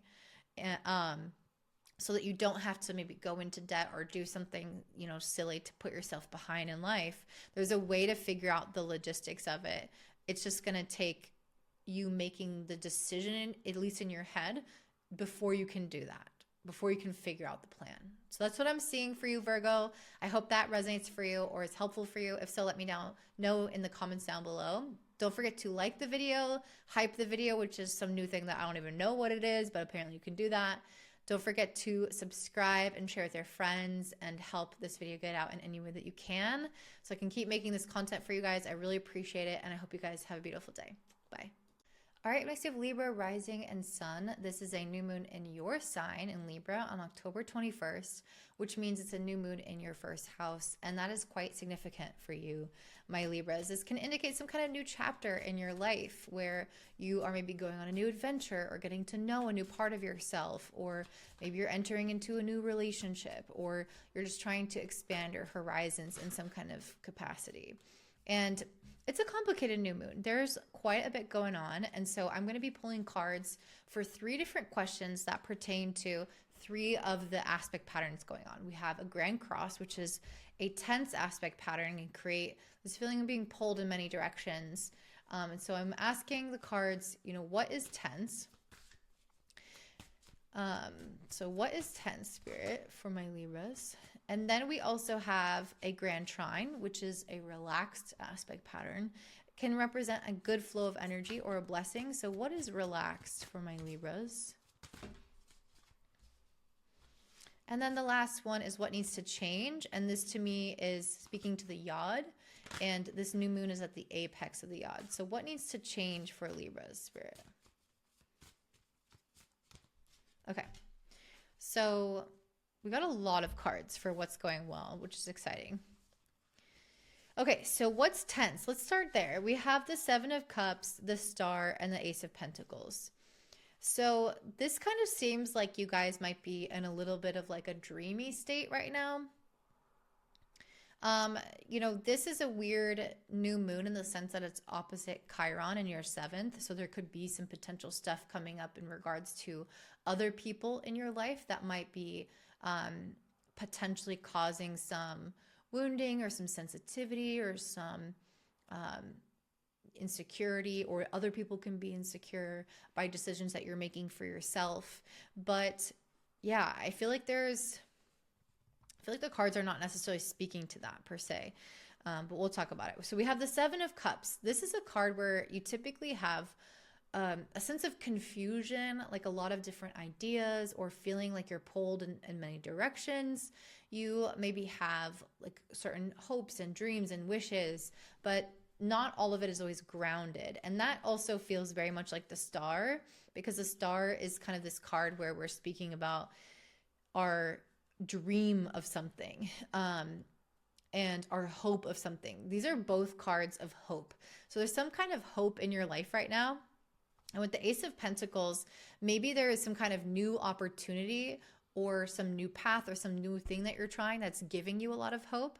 These are good cards, like in general, but the 7 of Cups can be a little bit wishy-washy. And so I do feel like maybe there is a new path for you that's emerging that you're hopeful and excited about, something that you're wishing for. But I also feel like with the 7 of Cups, you might not have a very clear sense of direction. Again, I can see this as confusion or as indecision, or maybe you kind of want to do this, but you kind of want to do that.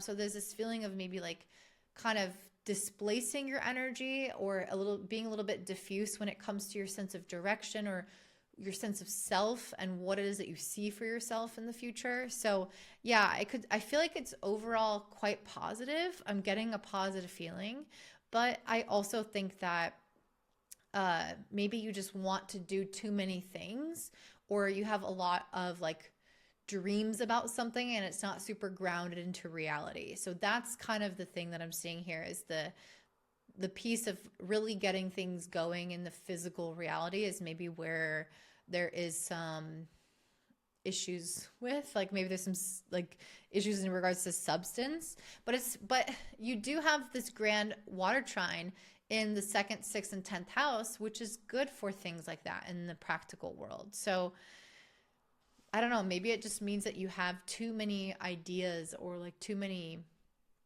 things that are exciting to you and you just can't do them all. I don't know. Let's come back to that. So what's going well? We have the 8 of Cups, the Page of Cups, the 4 of Swords, the Page of Swords, and the Moon card. So let's start off with the 8 of Cups and Page of Cups. First of all, I feel like part of what's going well for you guys is getting rid of these kind of old emotional energies or ties to people, things, events, or things that have already happened that have maybe dragged you down in the past. I see you guys getting rid of them, processing them, moving through them, or going on to like a new page. That's what I'm seeing. I'm seeing so much hope, so much like wishing, so much excitement about the future. I'm getting a lot of that, like optimism, anticipation, excitement about what's to come. Not all of it is real yet or grounded or practical yet, but I'm getting so much of that.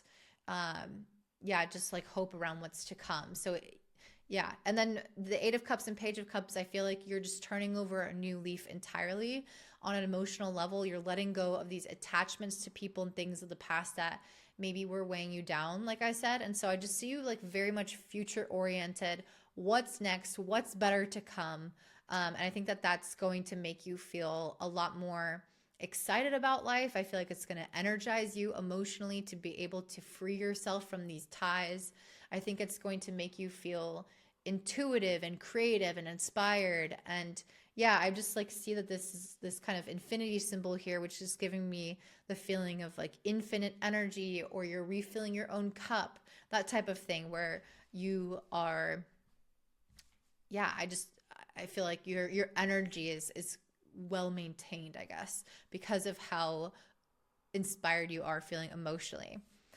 So we also have the 4 of Swords and Page of Swords. So I think another thing going well right now is that you are allowing yourself to, a number of things. I think first of all, you're allowing yourself to relax and have fun here. And that's very much like Venus, which is your planetary ruler and the ruler of this moon, is in Libra. So she's in her home sign. Venus in Libra likes to relax and enjoy nice stuff. A grand water trine likes to relax as well and just kind of free flow through things and be inspired and follow instincts. And it doesn't have to be so like, oh, I got to achieve this and this is a schedule. It's more of like, I'm inspired to this. I'm excited about what's next. Again, I'm not seeing a lot of like pentacles. I'm not seeing a lot of like grounding into the reality. I'm seeing more of whimsy and creative energy and things that are pulling on us to, oh, I'm so inspired. I'm going to do this today. And yeah, with the 4 Swords and Page of Swords, I feel like you guys are, again, having these ideas and you're resting and you're playing and you're reflecting enough to be able to have new thoughts and like ideas come to you. Or maybe you're just enjoying like what you're engaging with so much in your life right now that you're excited about these new things to come in your future.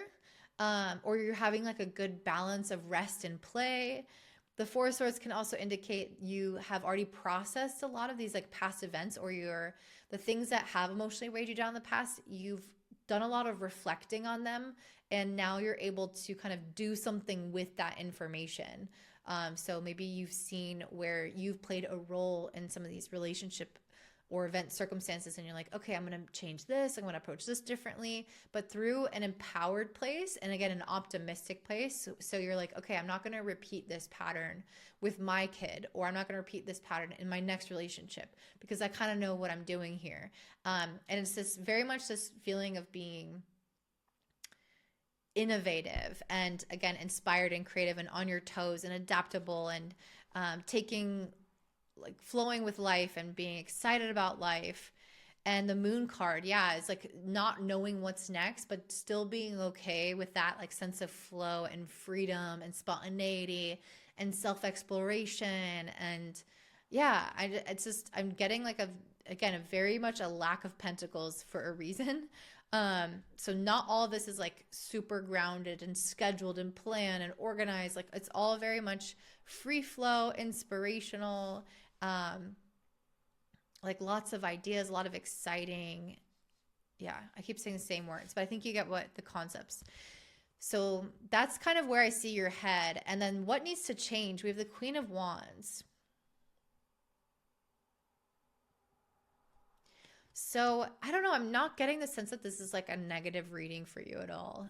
Some of the other groups have been a little bit more negative, but I don't know. I just feel like the thing that is developing for you is maybe more so leaning into your sense of confidence and extroversion to go out and explore some of these things that are exciting to you in a full force fashion, standing 10 toes behind that idea, giving it all you've got, really showing up for yourself on whatever that path is. So I guess the only thing that could derail you is like having too many of those ideas, because then you won't be able to give something 100% if you have too many. But I think that you're really hopeful and excited about the future. So like, let's say, for example, this is you wanting to start dating again. This is not going to apply to everybody, but let's just say this is you wanting to start dating again. You're single. Maybe you're on the apps and you have all these people that you're matching with, and you're kind of all over the place. And then you're maybe trying to meet other people on these other places, and you're through a friend, and you're just kind of scattering yourself, and you're really excited about all these opportunities. Maybe it's you needing to get a little bit clearer on what is your biggest, like what you really value the most, what is inspiring you the most out of all those people or all those opportunities, and starting to narrow the focus a little bit. And then from that place, you can give those maybe 4 people or however many people all of your energy, all of your attention, give it 110%. And then one of those things will work out for you. But the thing that needs to change is like, I am confidently choosing a few of these avenues or one of these avenues. I think it's a few, because I see a sense of exploration happening for you. So a sense of exploration, if there's many different options, narrowing it down a little bit so that you have capacity to give a lot of energy and attention and confidence in a few of these avenues to really see them through and see which one lands the best for you. And then you will find some kind of new path in that regard. But yeah, I feel like this is a time of building your confidence, building your self-worth, of feeling like you can, again, be extroverted and try to go out for the things that you want, not in a masculine way, because this is a Queen of Wands, and the Queen is still really magnetic. She's still very receptive and attracting things to her. And it's very much Libra, right? Because Libra is a masculine sign as an air sign, but it's also ruled by Venus, which is a feminine planet. So it is very much a Queen of Wands type of energy, where you are both magnetizing, but you're also in some ways realizing that you are a cardinal sign. You are having to take action. You are still initiating something with this. Even though you're allowing life to respond to you and you're responding to life, you're not like forcing things. You're moving with your sense of inspiration and energy at the forefront. So if something matches your energy or something inspires you more, gives you more energy, then that's the thing that you try to initiate more with or put more into. And if something, is maybe falling flat a little bit, then you draw back from that. So there is that level of agency involved in it, but it's also very, again, responsive to the environment of what's happening around you in your life. Whereas masculine energy can be a little bit more of like, I'm bulldozing this. This is what I want. I'm going to get it no matter what. And that's not what I see. It's very feminine, very receptive, but also driven and assertive in its way too. So that's what I see for you guys. I think that you're meant to be, again, gaining confidence. I think you're meant to be really inspired by your future, resting and playing and experimenting and living a little bit in this free-flowing zone of I don't know what's next. Trying some of these ideas on, but then also kind of whittling them down to get a little bit more focused so that you can give quite a bit of energy and attention to things that seem the most significant to you, that seem the most inspiring to you. So I hope that this is helpful. I hope that that makes sense. Let me know in the comments down below. And don't forget to give me a thumbs up on the video and hype the video. I'm trying to get my channel out there some more. So subscribe, share with your friends, any way that you can support me. I really, really appreciate it. And I hope that you guys have a beautiful day. Bye. All right, up next you have Scorpio rising. So this Libra new moon happening on October 21st is taking place in your 12th house. And that can usually divulge some things that are healing for you, that are subconscious for you, that are hidden from you. The 12th house is also linked with rest. So you guys might be going through a period of needing to have a little bit more time alone, have a little bit more introspection and time for rest. But this is a interesting new moon in that it's quite complex. There's 3 aspect patterns going on. One is a grand cross, one is a grand trine, and one is a yod. So I'm going to pull cards for 3 questions based off of those astrological patterns. So my first question is, what is tense for my Scorpios? And then my second question is, what is relaxed? What is working? That's based off of the grand trine. And then my last question is, what needs to change? What needs to be focused on developing, that kind of thing. So what needs to change? Okay. So for my Scorpios, what is tense right now? We have the 6 of Wands, the 2 of Swords, and then the 4 of Wands. So it's interesting to start off with the 6 of Wands because this is a card that largely concerns itself with visibility. And as I was just saying, this new moon is in your 12th house, which is the least visible house in the astrology chart. So there's something about maybe visibility, recognition, success, or feeling even just on a very small relational level, like, oh, I feel really seen, I feel really heard, I feel really understood and valued in this relationship. There might be some, I don't know, with the 2 of Swords, it's like you might sometimes feel like you're valued and connected, and then other times you might feel like you're not. So it could kind of go both ways, where maybe sometimes you're really confident in putting yourself out there in relationships or asking for what you want, or maybe sometimes you feel really good about the way that people see you and, again, are magnetized to you and attracted to you. And then maybe other times you doubt yourself, or you feel insecure, or you feel like you go by unnoticed, or no one cares about you. I see like a very flip-floppy kind of energy here. And yeah, the 4 of Wands is a card of celebration. And so, I don't know, it might feel like we're coming up into Scorpio season soon. So your birthday's coming up. So there might be something around your birthday. There might be something around being celebrated that you feel is like you have a fraught relationship with in some ways, or maybe you just really want to feel like at home with somebody, or having a peaceful home, or having a really peaceful relationship, or again, be celebrated and loved and seen and have like a good dynamic. But I think that there's a little bit of that back and forth around that. So maybe sometimes you feel like you have that, sometimes you don't. That's what's tense. And I think that makes sense because this new moon is opposite Chiron, and Chiron brings in our own insecurities. And so there could be ways in which you have certain thoughts or doubts come up in your relationships that, again, make you like at sometimes pull, like feel confident and connect, and then other times pull back because of fear. So yeah, it just feels like this very, almost like you guys are wanting to shine your light or like fully take in compliments and being showered in love and all of that. But then I think you also have some trepidation to fully commit to that, to wanting that. Yeah, I don't know. I just see a relationship around being admired and loved and received.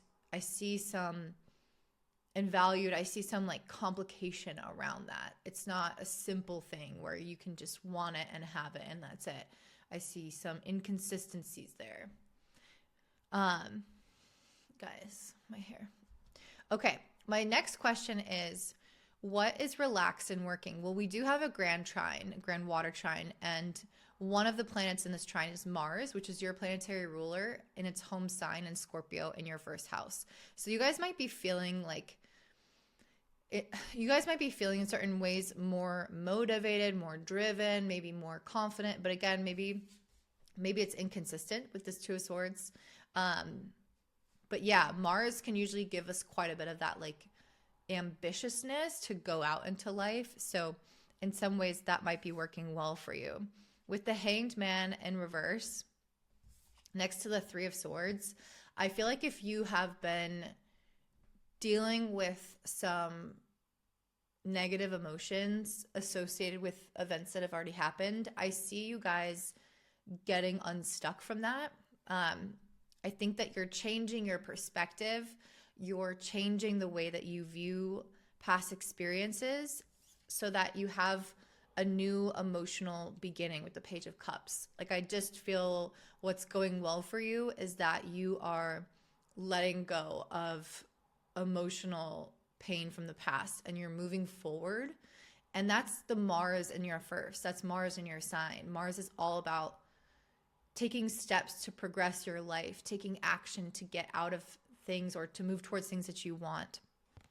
And so I feel like there's this kind of initiative energy happening here, but on an emotional level as well, where you are maybe seeking out new relationships, or maybe you're seeking out new opportunities to grow emotionally in some way. Like, I just feel like you're not stagnant, you're not stuck, you're wanting and actively pursuing things that will make you feel better, and relationships as well. So I feel like there is, again, an initiative here, almost like to take care of yourself or to turn over a new emotional leaf and not be kind of stuck in old stagnant emotions that maybe feel like a downer. I see you overcoming all that. So my last question is, what needs to change? And we have the Ace of Wands. So to me, the Ace of Wands is a card of somebody who is really willing to take some kind of leap of faith into the unknown based off of their inspiration and confidence. And I see that also with the Knight of Swords. There is this quickness of movement, because these are clarifiers. The Knight of Swords, Magician, and Five of Swords are clarifiers.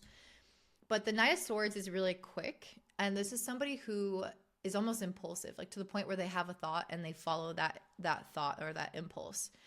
And I just think that there's something here where what needs to change is more of the embodiment of this Mars, especially also at this time Mars is conjunct Mercury, having the thought and allowing yourself to dive into it without getting kind of caught up in your head and overthinking things. With the Magician and then the Five of Swords actually came out in reverse. I'm trying not to take reversals today, but this did come out in reverse. So with the Magician and Five of Swords in reverse, this is you guys coming into a phase of manifestation and not overthinking things to the point where you complicate that manifestation. So it's really just like, okay, I am inspired by this, I want this, and I see an opportunity to act, and I act. that is what you need to embody more of right now.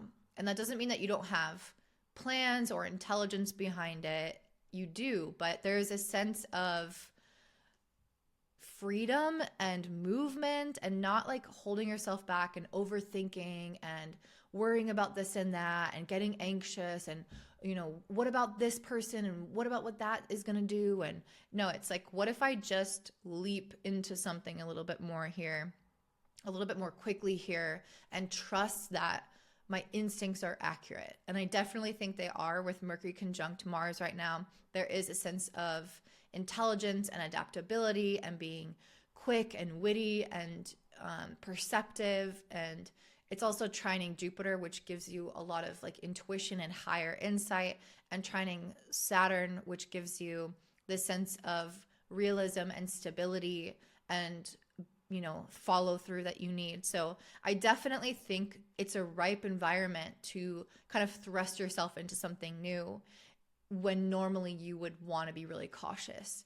I think Scorpios, that is like one of their major attributes, is a sense of cautiousness and really wanting to get a lay of the land and like assess everything before taking a step forward, you know, risk assessment. And I feel like that is something that you can do right now really quickly. You don't need to maybe take your normal amount of time or look at everything really thoroughly.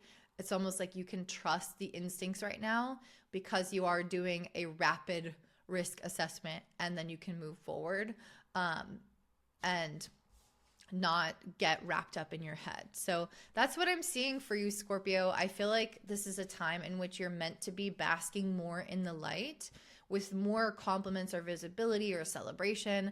I think that you're meant to be moving towards something that feels really exciting and inspiring to you without overthinking it, and feeling a lot lighter emotionally as well, to the point where you're able to maybe feel almost like kind of a new person in a way from the inside. So I'm really looking forward to this moon for you. It looks really exciting, even though it is like a little bit tense and complicated. It seems quite positive for you in the cards. So I'm excited for you, and I'm really eager to see how this develops. If you let me know in the comments down below, I am very curious about how this relates to your life. So please do share. Also, don't forget to like the video, hype the video, subscribe, share it with your friends, help the video get out there so I can make more content like this for you guys. And I hope that you guys have a beautiful day. Bye. All right, I'm going to go Sagittarius rising and sun. This Libra new moon happening on October 21st is taking place in your 11th house. And there are some, well, okay, let me just start off with the basics of a new moon in the 11th house can indicate having some kind of new ideas when it comes to your future, your purpose, your interests, even hobbies or friends. New friends can come up for you guys as you feel like you're starting to kind of look to the horizons around what's next, what's in the future. And this is a little bit of a tense moon in the sense that there's a lot going on, and I am going to be pulling cards based off of 3 different aspect patterns. We have a grand cross, a grand trine, and a yod. So for the grand cross, I'm asking, what is tense? Because if you know anything about 4 squares together, it is definitely representing tension. So what is tense? And then we have the next question, what is relaxed? What is working for you? Because that's a grand trine in its essence. And then the yod, which the new moon is at the apex of this yod, is going to represent what needs to change. So what needs to change for Sagittarius? Oh, too many things. Okay. So what is tense? We have the Knight of Swords, the 10 of Cups, and then the 3 of Pentacles. These are really good cards in general. So to have this be tense, I feel like is kind of saying that there is a little bit of tension in a good situation. It's interesting because like the astrology kind of is not the best at this time, but people have been getting pretty positive messages. So I'm just going with what I see. So the Knight of Swords represents, and the 10 of Cups represents the desire to move really quickly towards a specific goal that we have that we think will be really emotionally fulfilling. But we have the Three of Pentacles. So there might be some way in which we need to collaborate, in which we need to seek the guidance of somebody else, or somehow have to rely on someone else to accomplish something. The Three of Pentacles represents teamwork. It represents relationships, and that's a Libra new moon at its essence, at its core, right? Because Libra is about relationships and partnerships, and again, collaboration and friends and community. So there might be something that you really want that you're moving quickly towards, but your sense of community, your sense of belonging, or your ability to work with other people in some capacity is at the crux of this ability to move towards a dream or a goal that you have. So let's say, for example, that you want to join a university and you want to be a part of a specific club at the university, or you want to join the newspaper and you have to work with others and collaborate with others. And there might be some tension in those relationships at some point, or there might be just something about that that's slightly difficult. Maybe it's competitive to get in to that university or to that newspaper, or maybe that group of friends is really busy and doesn't have a lot of time for new people.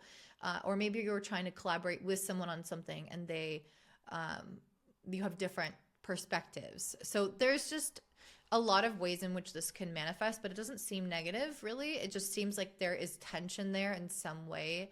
There is a need to maybe have some kind of forward thinking, because that's what squares are. It's like, let's find a creative solution to this problem. So if you are wanting to join some kind of group, but it's competitive, how can you make yourself stand out? Or how can you somehow make this work for you, I guess? So there is some tension here in this sense of collaboration.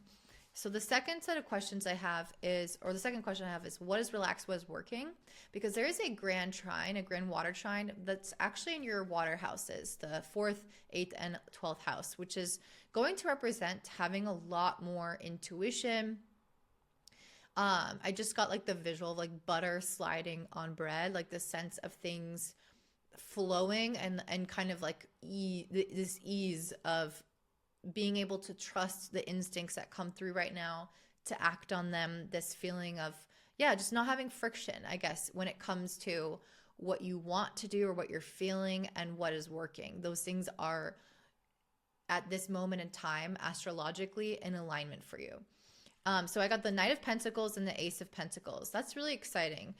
These are both cards about building, and you can see as Pentacles that they are representing something in the material world. So what's working for you is that there's something that you want to start, that you want to work on kind of consistently. I almost feel like it should be in this order: Ace of Pentacles and the Knight of Pentacles, but it could represent that it's some separate or further extension of a branch of something that you're already working on. So let's say this example with wanting to join a newspaper at your university. This is a really random example, probably not going to fit anybody here, but I think you can get the idea. Maybe you already are somebody who writes, or maybe you're already somebody who has previously done something similar to this. So I just see maybe you're working in a field and then you decide you want to do something else within that field. And this is saying that this is really encouraged for you. The Knight of Pentacles represents being very consistent with something. So whatever this new path is, I definitely think that you need to make time for it. You need to make a schedule for it, or you need to follow your impulses when you feel like doing it, to work on it consistently, having it always in the back of your mind, having it something that you're kind of working at, in your phone app, and at night when you're dreaming or when you're walking, allowing yourself to mull over the concept of this new thing, or again, just squeeze time in for it in your busy day if you have a busy day. So there's this feeling of yes, you can start some kind of new endeavor, but you need to be consistent with it. And I think that this grand trine is saying that you will be consistent. It's something, again, that is going to come to you really easily because you're going to want to do it. You're going to feel intuitively guided to do it. You're going to feel inspired by it. And so I think it's going to naturally emerge, again, without much friction in your life at all, which is really exciting. Again, positive reading. So the last question is what needs to change? I have the 10 of Pentacles, 2 of Pentacles, Ace of Wands, and 8 of Wands. So I feel like what needs to change for you guys is potentially your focus. And I don't think that this is something that needs to change now. And that's what I was getting with the new moon being in the 11th, is it feels very future oriented. So just keep that in mind as well, that the things that you kind of are planting seeds for now don't have to be immediate. But the 10 of Pentacles to me is somebody who is working on a legacy, working on something that they want to do like long term, like a future vision, a future goal that is going to take time to develop. And the 2 of Pentacles is having to juggle the long-term vision with where you're at now. So like, let's say you're working on, you start something new that you're excited about, and you're putting time and energy into that. Well, over time, you can maybe move to just this thing, but right now maybe you have a job and other responsibilities or other things within that field that you have to do. Or maybe you have 2 jobs and you're wanting to transition to a different type of job. Whatever it is, though, there's, I think, eventual transition that you're going to want to do, but there is a sense of legacy again and like long-term planning. I'm talking like 10-year long like plan where you are thinking about something that's going to be sustainable for you in the future, and you're building towards that on the side of what you're currently doing. So what needs to change? I don't know that it's like something that needs to change necessarily. I just think it's saying that like you need to split your attention and split your focus and not just be immediate, because that's very like 5th house. The 5th house is very immediate. Like, what do I want to do right now? The 11th house is, what is my vision for my life? What is my intention as a soul here? Like, what impact do I want to make? What legacy do I want to leave? What message do I feel like I have to share in the things that I'm doing? And being able to not just work on what's going to make you money and help you survive and like live day to day, but think about the long-term impact and do work on that project and that vision simultaneously as the current one, and split your brain in 2 almost. And I see that with the Ace of Wands and 8 of Wands. I definitely feel like I actually think it's going to probably split your brain in more than 2. With the Ace of Wands, I think this is going to spark even more ideas and inspiration. Like, once you go down this path, you're going to have a lot of things that are interesting to you, that maybe some of them are distracting. Maybe some of them are going to end up being paths for you to follow that are really prosperous. But I see this developing into even more, I guess is what I'm trying to say. So you focus on this legacy and you start building towards it. And I think there are going to be all these like offshoots along the way. So I think it's going to be a lot around maintaining your sense of clarity and maintaining your sense of like purpose when it comes to why you're doing what you're doing. And this is not a bad thing. I think that those offshoots will serve a purpose in and of themselves, but you obviously don't want to, because sometimes offshoots in our life can actually fortify the thing that we're doing by adding in other layers of knowledge or experience that may seem tangential at first, but eventually converge into having a more like layered and in-depth experience in your field because you went off into these other fields for a little bit.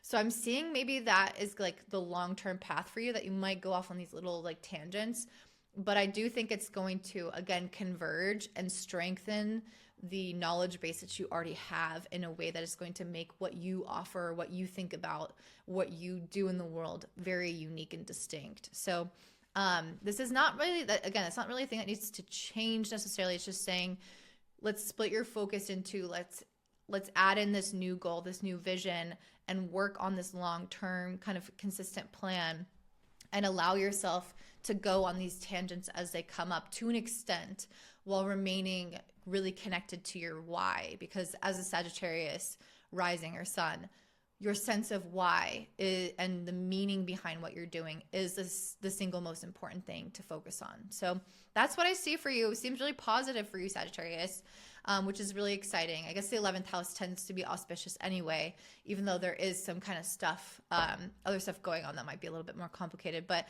I hope that you do enjoy this new moon. And if this resonates, let me know in the comments down below. If you like this video, please do actually like the video and hype it up, or subscribe, or share with your friends. Some way to support my channel, because I am trying to grow my channel this year, and I really appreciate all of your help and your feedback, and I hope that you guys have a beautiful day. Bye.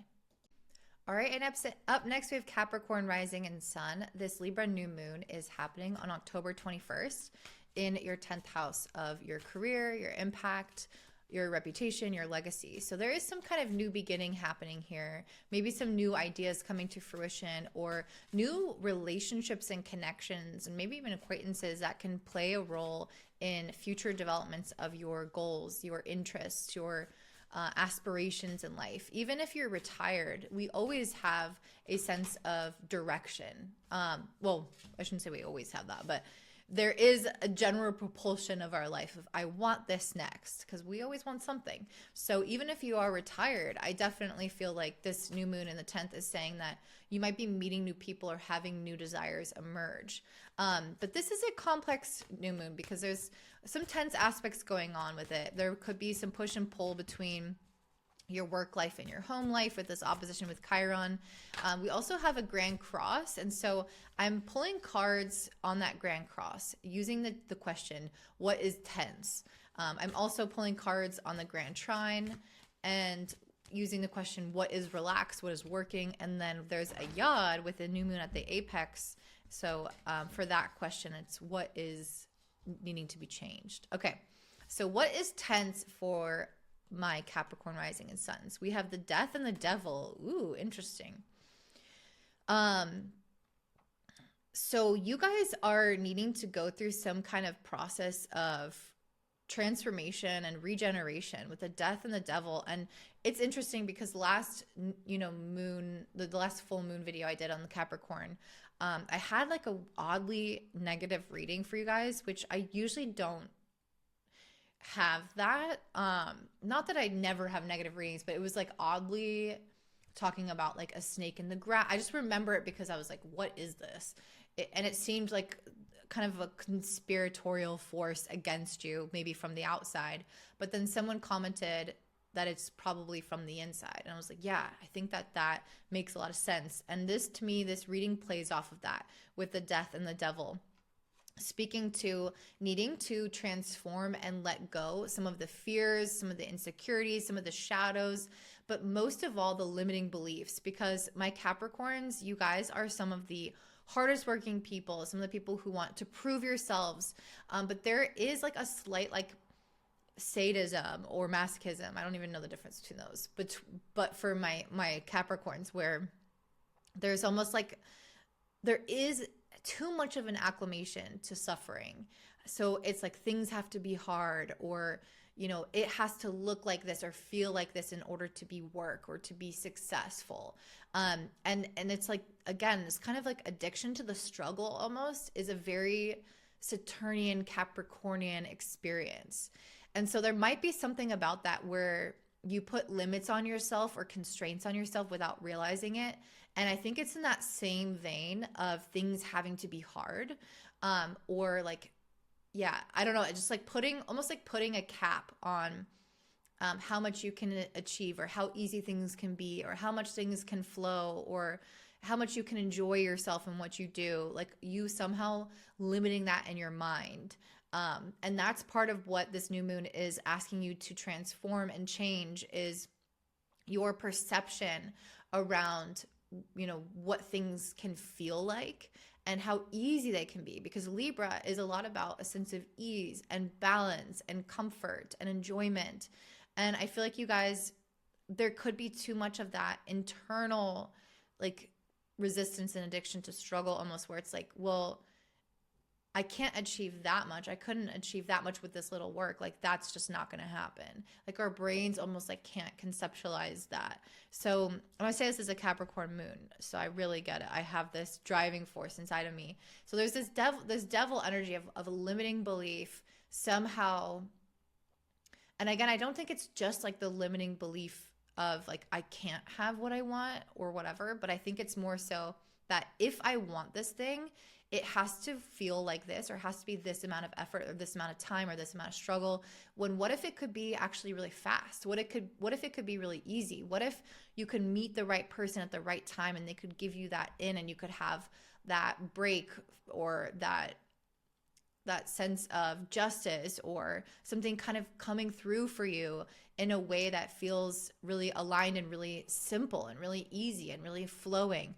I hope this is making sense. Like, yeah, just almost like trying to deconstruct the expectations of things having to be challenging in a certain way. It's like, what if I can want what I want, and what if it could be easy, and what if it could feel really nice, and what if people are generous with me, and what if I enjoy this? Like all of those things. And this could also talk about relationships within the workplace as well. Like what if people could be loving to me and supportive to me? What if I had a good balance between my work and my home life? What if all this could feel really, really positive and uplifting? So that's like part of what's tense, is there needs to be some kind of transformation and growth in regards to your thought process around that. Okay, so the second question is, what is relaxed and what is working? We have the Ace of Cups and Six of Wands. So I also feel like you guys are inspired right now, and I think this is partially due to Mars being in Scorpio in your 11th house and making this nice trine to Jupiter in the 7th. Maybe you're meeting new people, because you are having this grand water trine in relationship social houses, the 3rd, 11th, and 7th house. So maybe you're meeting some new people and you're getting this chance to have people really connect with you on some kind of level. Like maybe people are appreciating you more, or you're getting attention more. Maybe people like you more. Maybe people are affirming you in some kind of way, complimenting you. But I'm getting the sense that you are maybe just a little bit more magnetic or social, or you're having more opportunities to get out there and connect, go out into the world, share your ideas, share your thoughts, share your opinions. And there's this sense of magnetism or warmth that you are not only emanating, but you are also receiving that from people. So yeah, I just feel like this is like a good time socially for you. And you can use that, right? You can ride that wave. Okay, so what needs to change? And this to me is the apex of the yod, this new moon in the 10th house, which is quincunxing Uranus in your 6th and Neptune in your 4th. So we have the Page of Cups, the Ace of Pentacles, and Page of Wands. So really interesting to me that all these cards are beginner cards, in the sense that pages are like the most infant of the energies of, so the ace represents like an opportunity. This is kind of something that's a moment in time, an event. So an Ace of Pentacles is like a new opportunity to act on something, and Pentacles in particular is about acting on something that requires an investment of time, money. Like you're literally sitting down to do something or create something with the Ace of Pentacles. So something is coming into your life that is saying like, do you want to act on this thing? And then we have the Page of Wands and Page of Cups. And these are the cards that speak to the journey and you being at the very beginning of the journey. And the Page of Wands and Page of Cups are both the cards around like creativity and inspiration and intuition and a sense of flow and spark and excitement about something. They're not like really planned and, strategic and logical. It's more so like a sense of free spirit. Like I'm excited by this, so I'm going to follow this and I'm going to see it through. And this new opportunity appeared in front of me, so I'm going to go down that path and we'll just see how it goes. So part of what needs to change for you is I think that there might be something new emerging in terms of your career or your goals or something that you desire in your life to move towards next that's appearing for you that you can act on. And you're supposed to just kind of jump into it with a sense of playfulness and just following your intuition, using your sense of like curiosity and wonder about the world, and just kind of moving into it like that without trying to have a plan and have a strategy and have it all figured out and make sure that it makes sense in terms of like, you know, profit and loss and payoff and all this. It's like, no, what if I just did that thing and didn't have to make it so serious? What if I just like had fun with it and went down on that path and saw and just see where it takes me? So that is what you guys are meant to be changing, what you guys are meant to be doing right now. And letting go of that like limiting belief that things have to be hard or they have to be serious or they have to pay dividends or like whatever pressure you put on things or on yourself. It's okay to let that go a little bit and just focus right now on the new relationships or new people or this new social ability coming through, the attention or compliments that you're getting. Allow yourself to bask in that and just dive into this new thing that you're interested in pursuing, and allow yourself to not take things so seriously in that process. So that's what I'm seeing for you, Capricorn. If that resonates, I would love to hear from you and your journey in the comments down below. If you liked this video, please actually press the like button and hype the video. Please also subscribe and share with your friends, and anything else that you can do to support my channel. I really, really appreciate it. And I hope you have a great day. Bye. All right, up next we have Aquarius rising and sun. So this Libra new moon happening on October 21st is taking place in your 9th house. So this is a complex new moon in the sense that there's quite a bit going on that could pull us in many directions. First, this moon is a part of a grand cross, and I am pulling cards on what this grand cross is going to bring in terms of tension, because a grand cross is 4 squares, and planets that are in square cause a little bit of anxiety or tension because they're pulling us in 4 different directions essentially. So I'm pulling cards on what is this tension for you, Aquarius. And then this new moon is also part of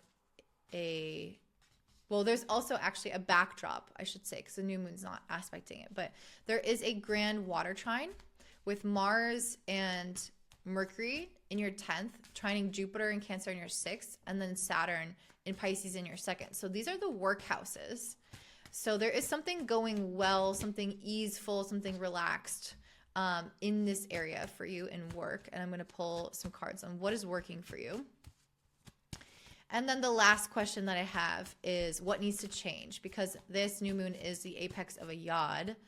This new moon is quincunxing Aquarius and Neptune. I just want to know what needs to change for you, my Aquarius. What needs to change? So I will say having a new moon in the 9th is generally going to be a more optimistic one. I feel like the 9th house opens up a time for us to feel like we are more alive, or we have a sense of hope or a sense of adventure or, you know, excitement about our future. So it's generally a time that's going to feel like we are in a growth mindset overall. Especially in Libra, there is a sense of maybe balance or cooperation or relationship support or just feeling really connected in a way that can happen for us. I will say, though, this new moon does oppose Chiron in the 3rd, so there can be some stuff that gets in our head a little bit when it comes to this hopefulness. We could get a little bit anxious at times. Okay, so what is tense? What is tense? We have the Empress, the Ace of Pentacles, and the Hermit. So, yeah, I feel like let's start off with the Empress. So, first of all, the Empress is a card of Venus in Libra energy. It is kind of the epitome of the energy of this new moon overall.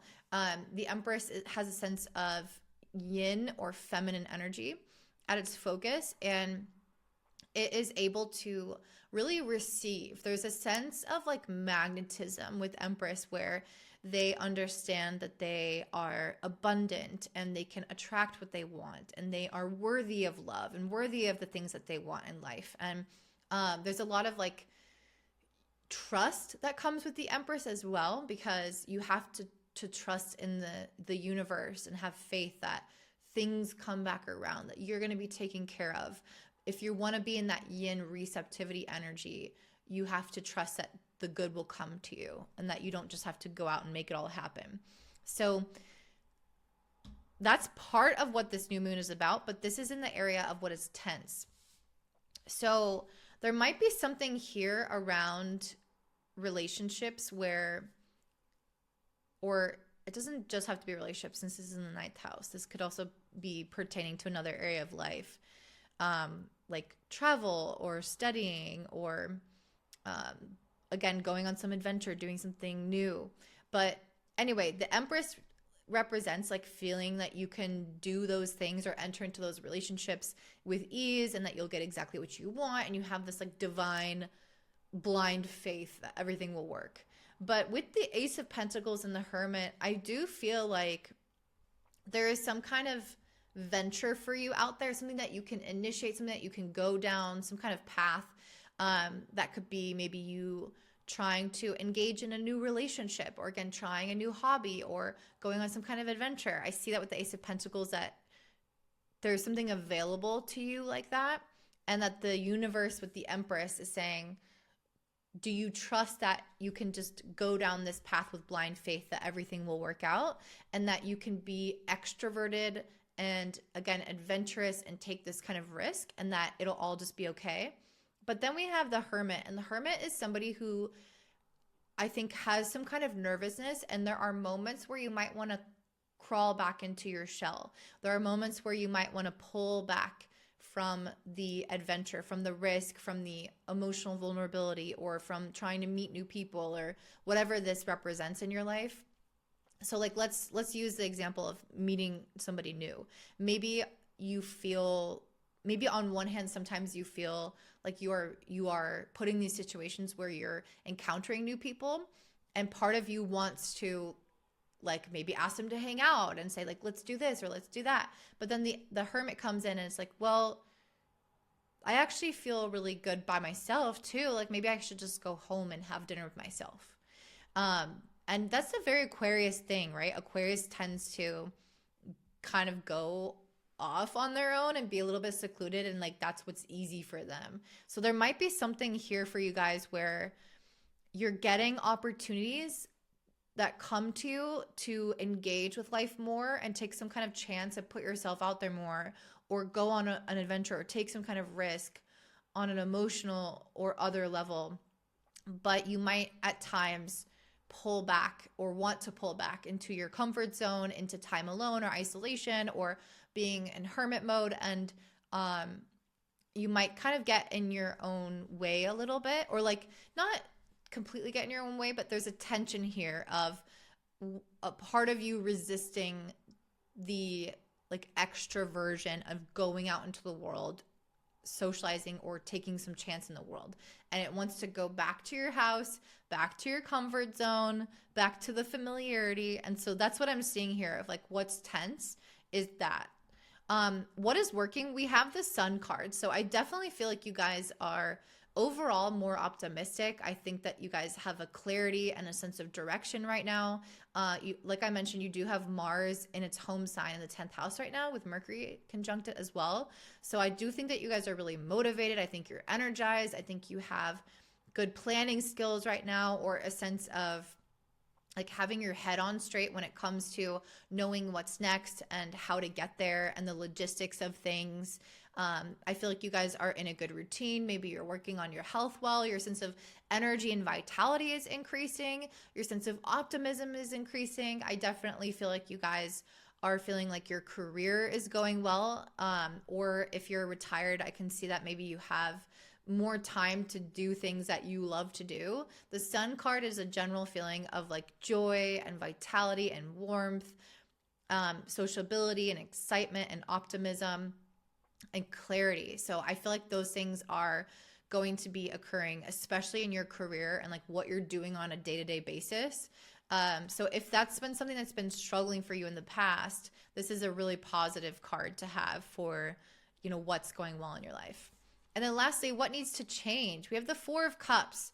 So I feel like this really speaks to what I was saying, and the new moon being in the ninth, of getting outside of your comfort zone. The Four of Cups is a card where the universe is trying to give us a blessing, where they're trying to say, where the universe is trying to say, hey, come out, take this invitation, go to this dinner party, go on that trip that you said you wanted to go on, go to that meetup, that book club meetup, or my mom who watches us, she plays pickleball. She's an Aquarius. So maybe go to that pickleball league.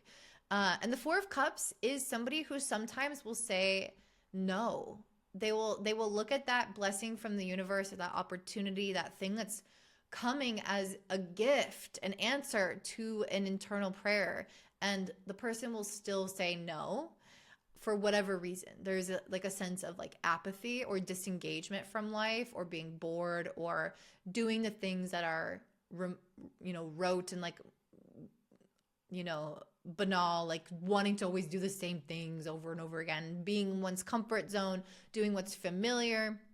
And that is not what this new moon is about. This new moon is about putting that a little bit of pressure on yourself to get uncomfortable and to try and do things that are outside of what you normally do. And again, risk something, go and meet those people, try those new things, and allow yourself to say yes to the invitations and opportunities that are coming your way.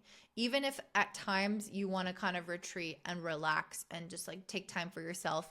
Not that you can't do those things, but this is not really the time for that. The time is to be going outside of your shelf. So I think the message from the universe is just say yes right now, and you won't regret it in the long run. So that's what I see for you, Aquarius. If that resonates, I'd love to hear from you in the comments down below. I really appreciate any help you have promoting my channel, whether that's liking the video, hyping the video, all these new ways that they are always coming up with to have you engage, or subscribing, or turning on notifications, or sharing with somebody else. I really appreciate all of that support, and especially the comments, because I get to interact with you guys there. And I hope that you guys have a really beautiful day, and take care. Bye. All right, and last but not least, we have Pisces rising and sun. This Libra new moon on October 21st is taking place in your 8th house. And this could be a time in which you're having some kind of emotional purge when it comes to relationships, when it comes to money or insecurities, or anything like that, where you might feel stressed about it, or if there's been tension emotionally building within you around these topics, I can see that this new moon is meant to be healing for you, where you're meant to release some of that inner tension. Maybe this means that you have a good cry. Maybe you have a really good therapy session, or you get to share something with, a friend. But I see this almost unburdening yourself, taking a load off. And I think Libra is a lot about a sense of ease and connection and balance, and feeling in tune with ourselves and what we need and the beauty in life. And if that's been something that has been somehow blocked by maybe scarcity or relationship stress, or again, insecurities and things that we feel are hideous about ourselves, inside or out, I see you guys being able to confront and release that at this new moon, and be I don't want that to be I don't want that to be getting me down. So I'm pulling cards around what this new moon is going to bring, and I'm asking 3 questions based off of 3 aspect patterns. So we have a Grand Cross, which is creating some tension. So for that, I'm asking what is tense. We have also a Grand Trine, which is supposed to be an aspect of ease. So I'm asking what is relaxed and what is working for you. And then the last question is, this new moon is at an apex of a yod, and a yod always indicates a need for adjustment. So I'm asking what needs to be changed, what needs to be adjusted. Okay, so let's start off with what is tense. We have the World and the Fool card. So I definitely feel like you guys are having some kind of completion of a chapter. And I think that, the Fool did come out in reverse. So I'm trying not to take reversals, but I do think that there's something key there, because the Fool in reverse can represent a hesitation around beginning a new chapter. The world says that chapter has ended. Your previous chapter is coming to a close. You can't go back. You know, it's kind of like the Pandora's box. Once it's open, you can't shove everything back in there. It's open and that's it. So it's kind of like that, where you have some revelation or some clarity or some change that cannot be unrealized or unchanged. So that door is closed. You're only moving forward now. But I do sense some hesitation around a new beginning. And again, I think that this, you know, this 8th house energy can represent having a lot of feelings and having a lot of fear oftentimes, or worries, or doubts. And this new moon is about, again, having some kind of release of that, some kind of purge of that, to get rid of this tension around having a fresh start, having this new beginning, having a fresh slate.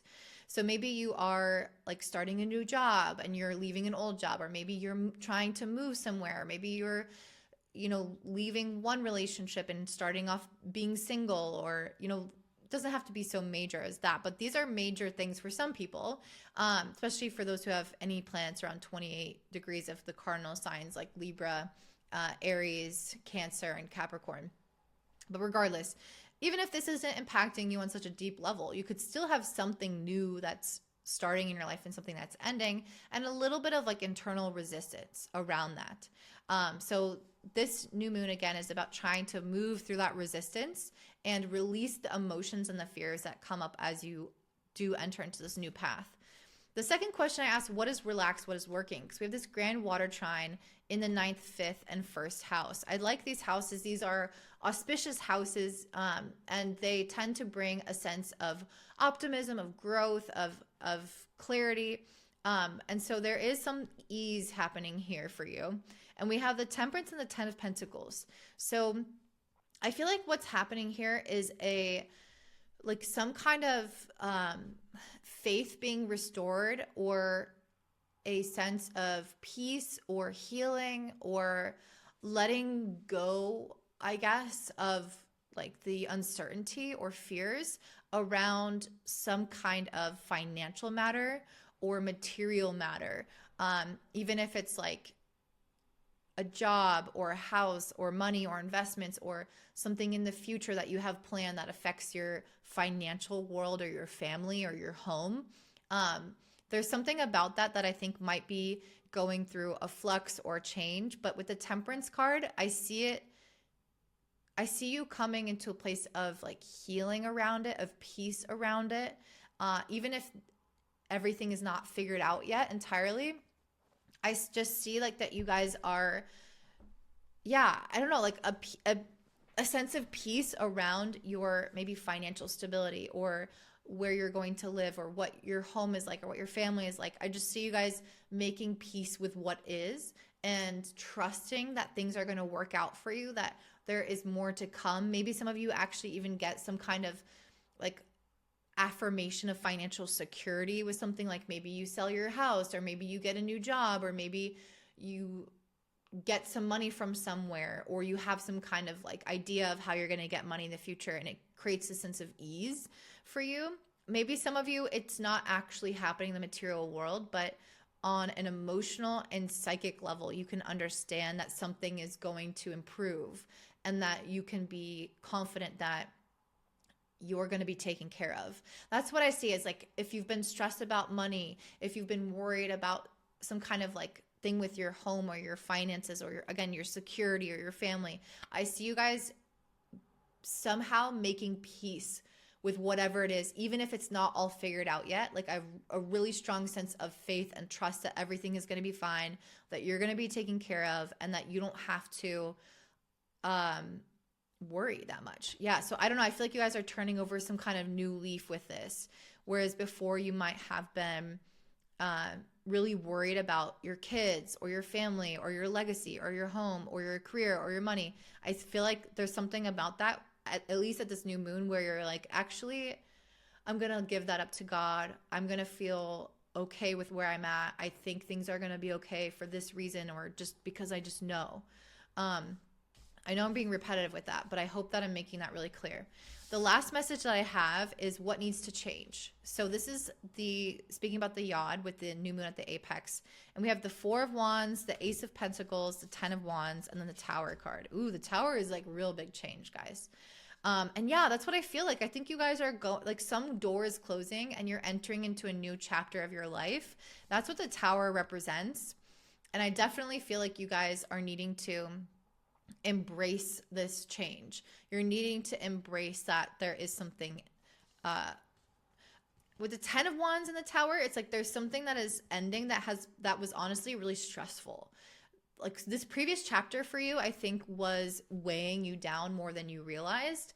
And with the World and the Fool being our very first cards that we pulled, there's something about this where the cycle was done. Like it was over, it was ended, but you might have tried to linger a little bit longer there, or yeah, I just see like that cycle being done, but you didn't quite leave immediately. And so it might have like lingered and created a lot of pain in that process, or it might have felt heavier when you're like, oh, I really should have left that job a long time ago.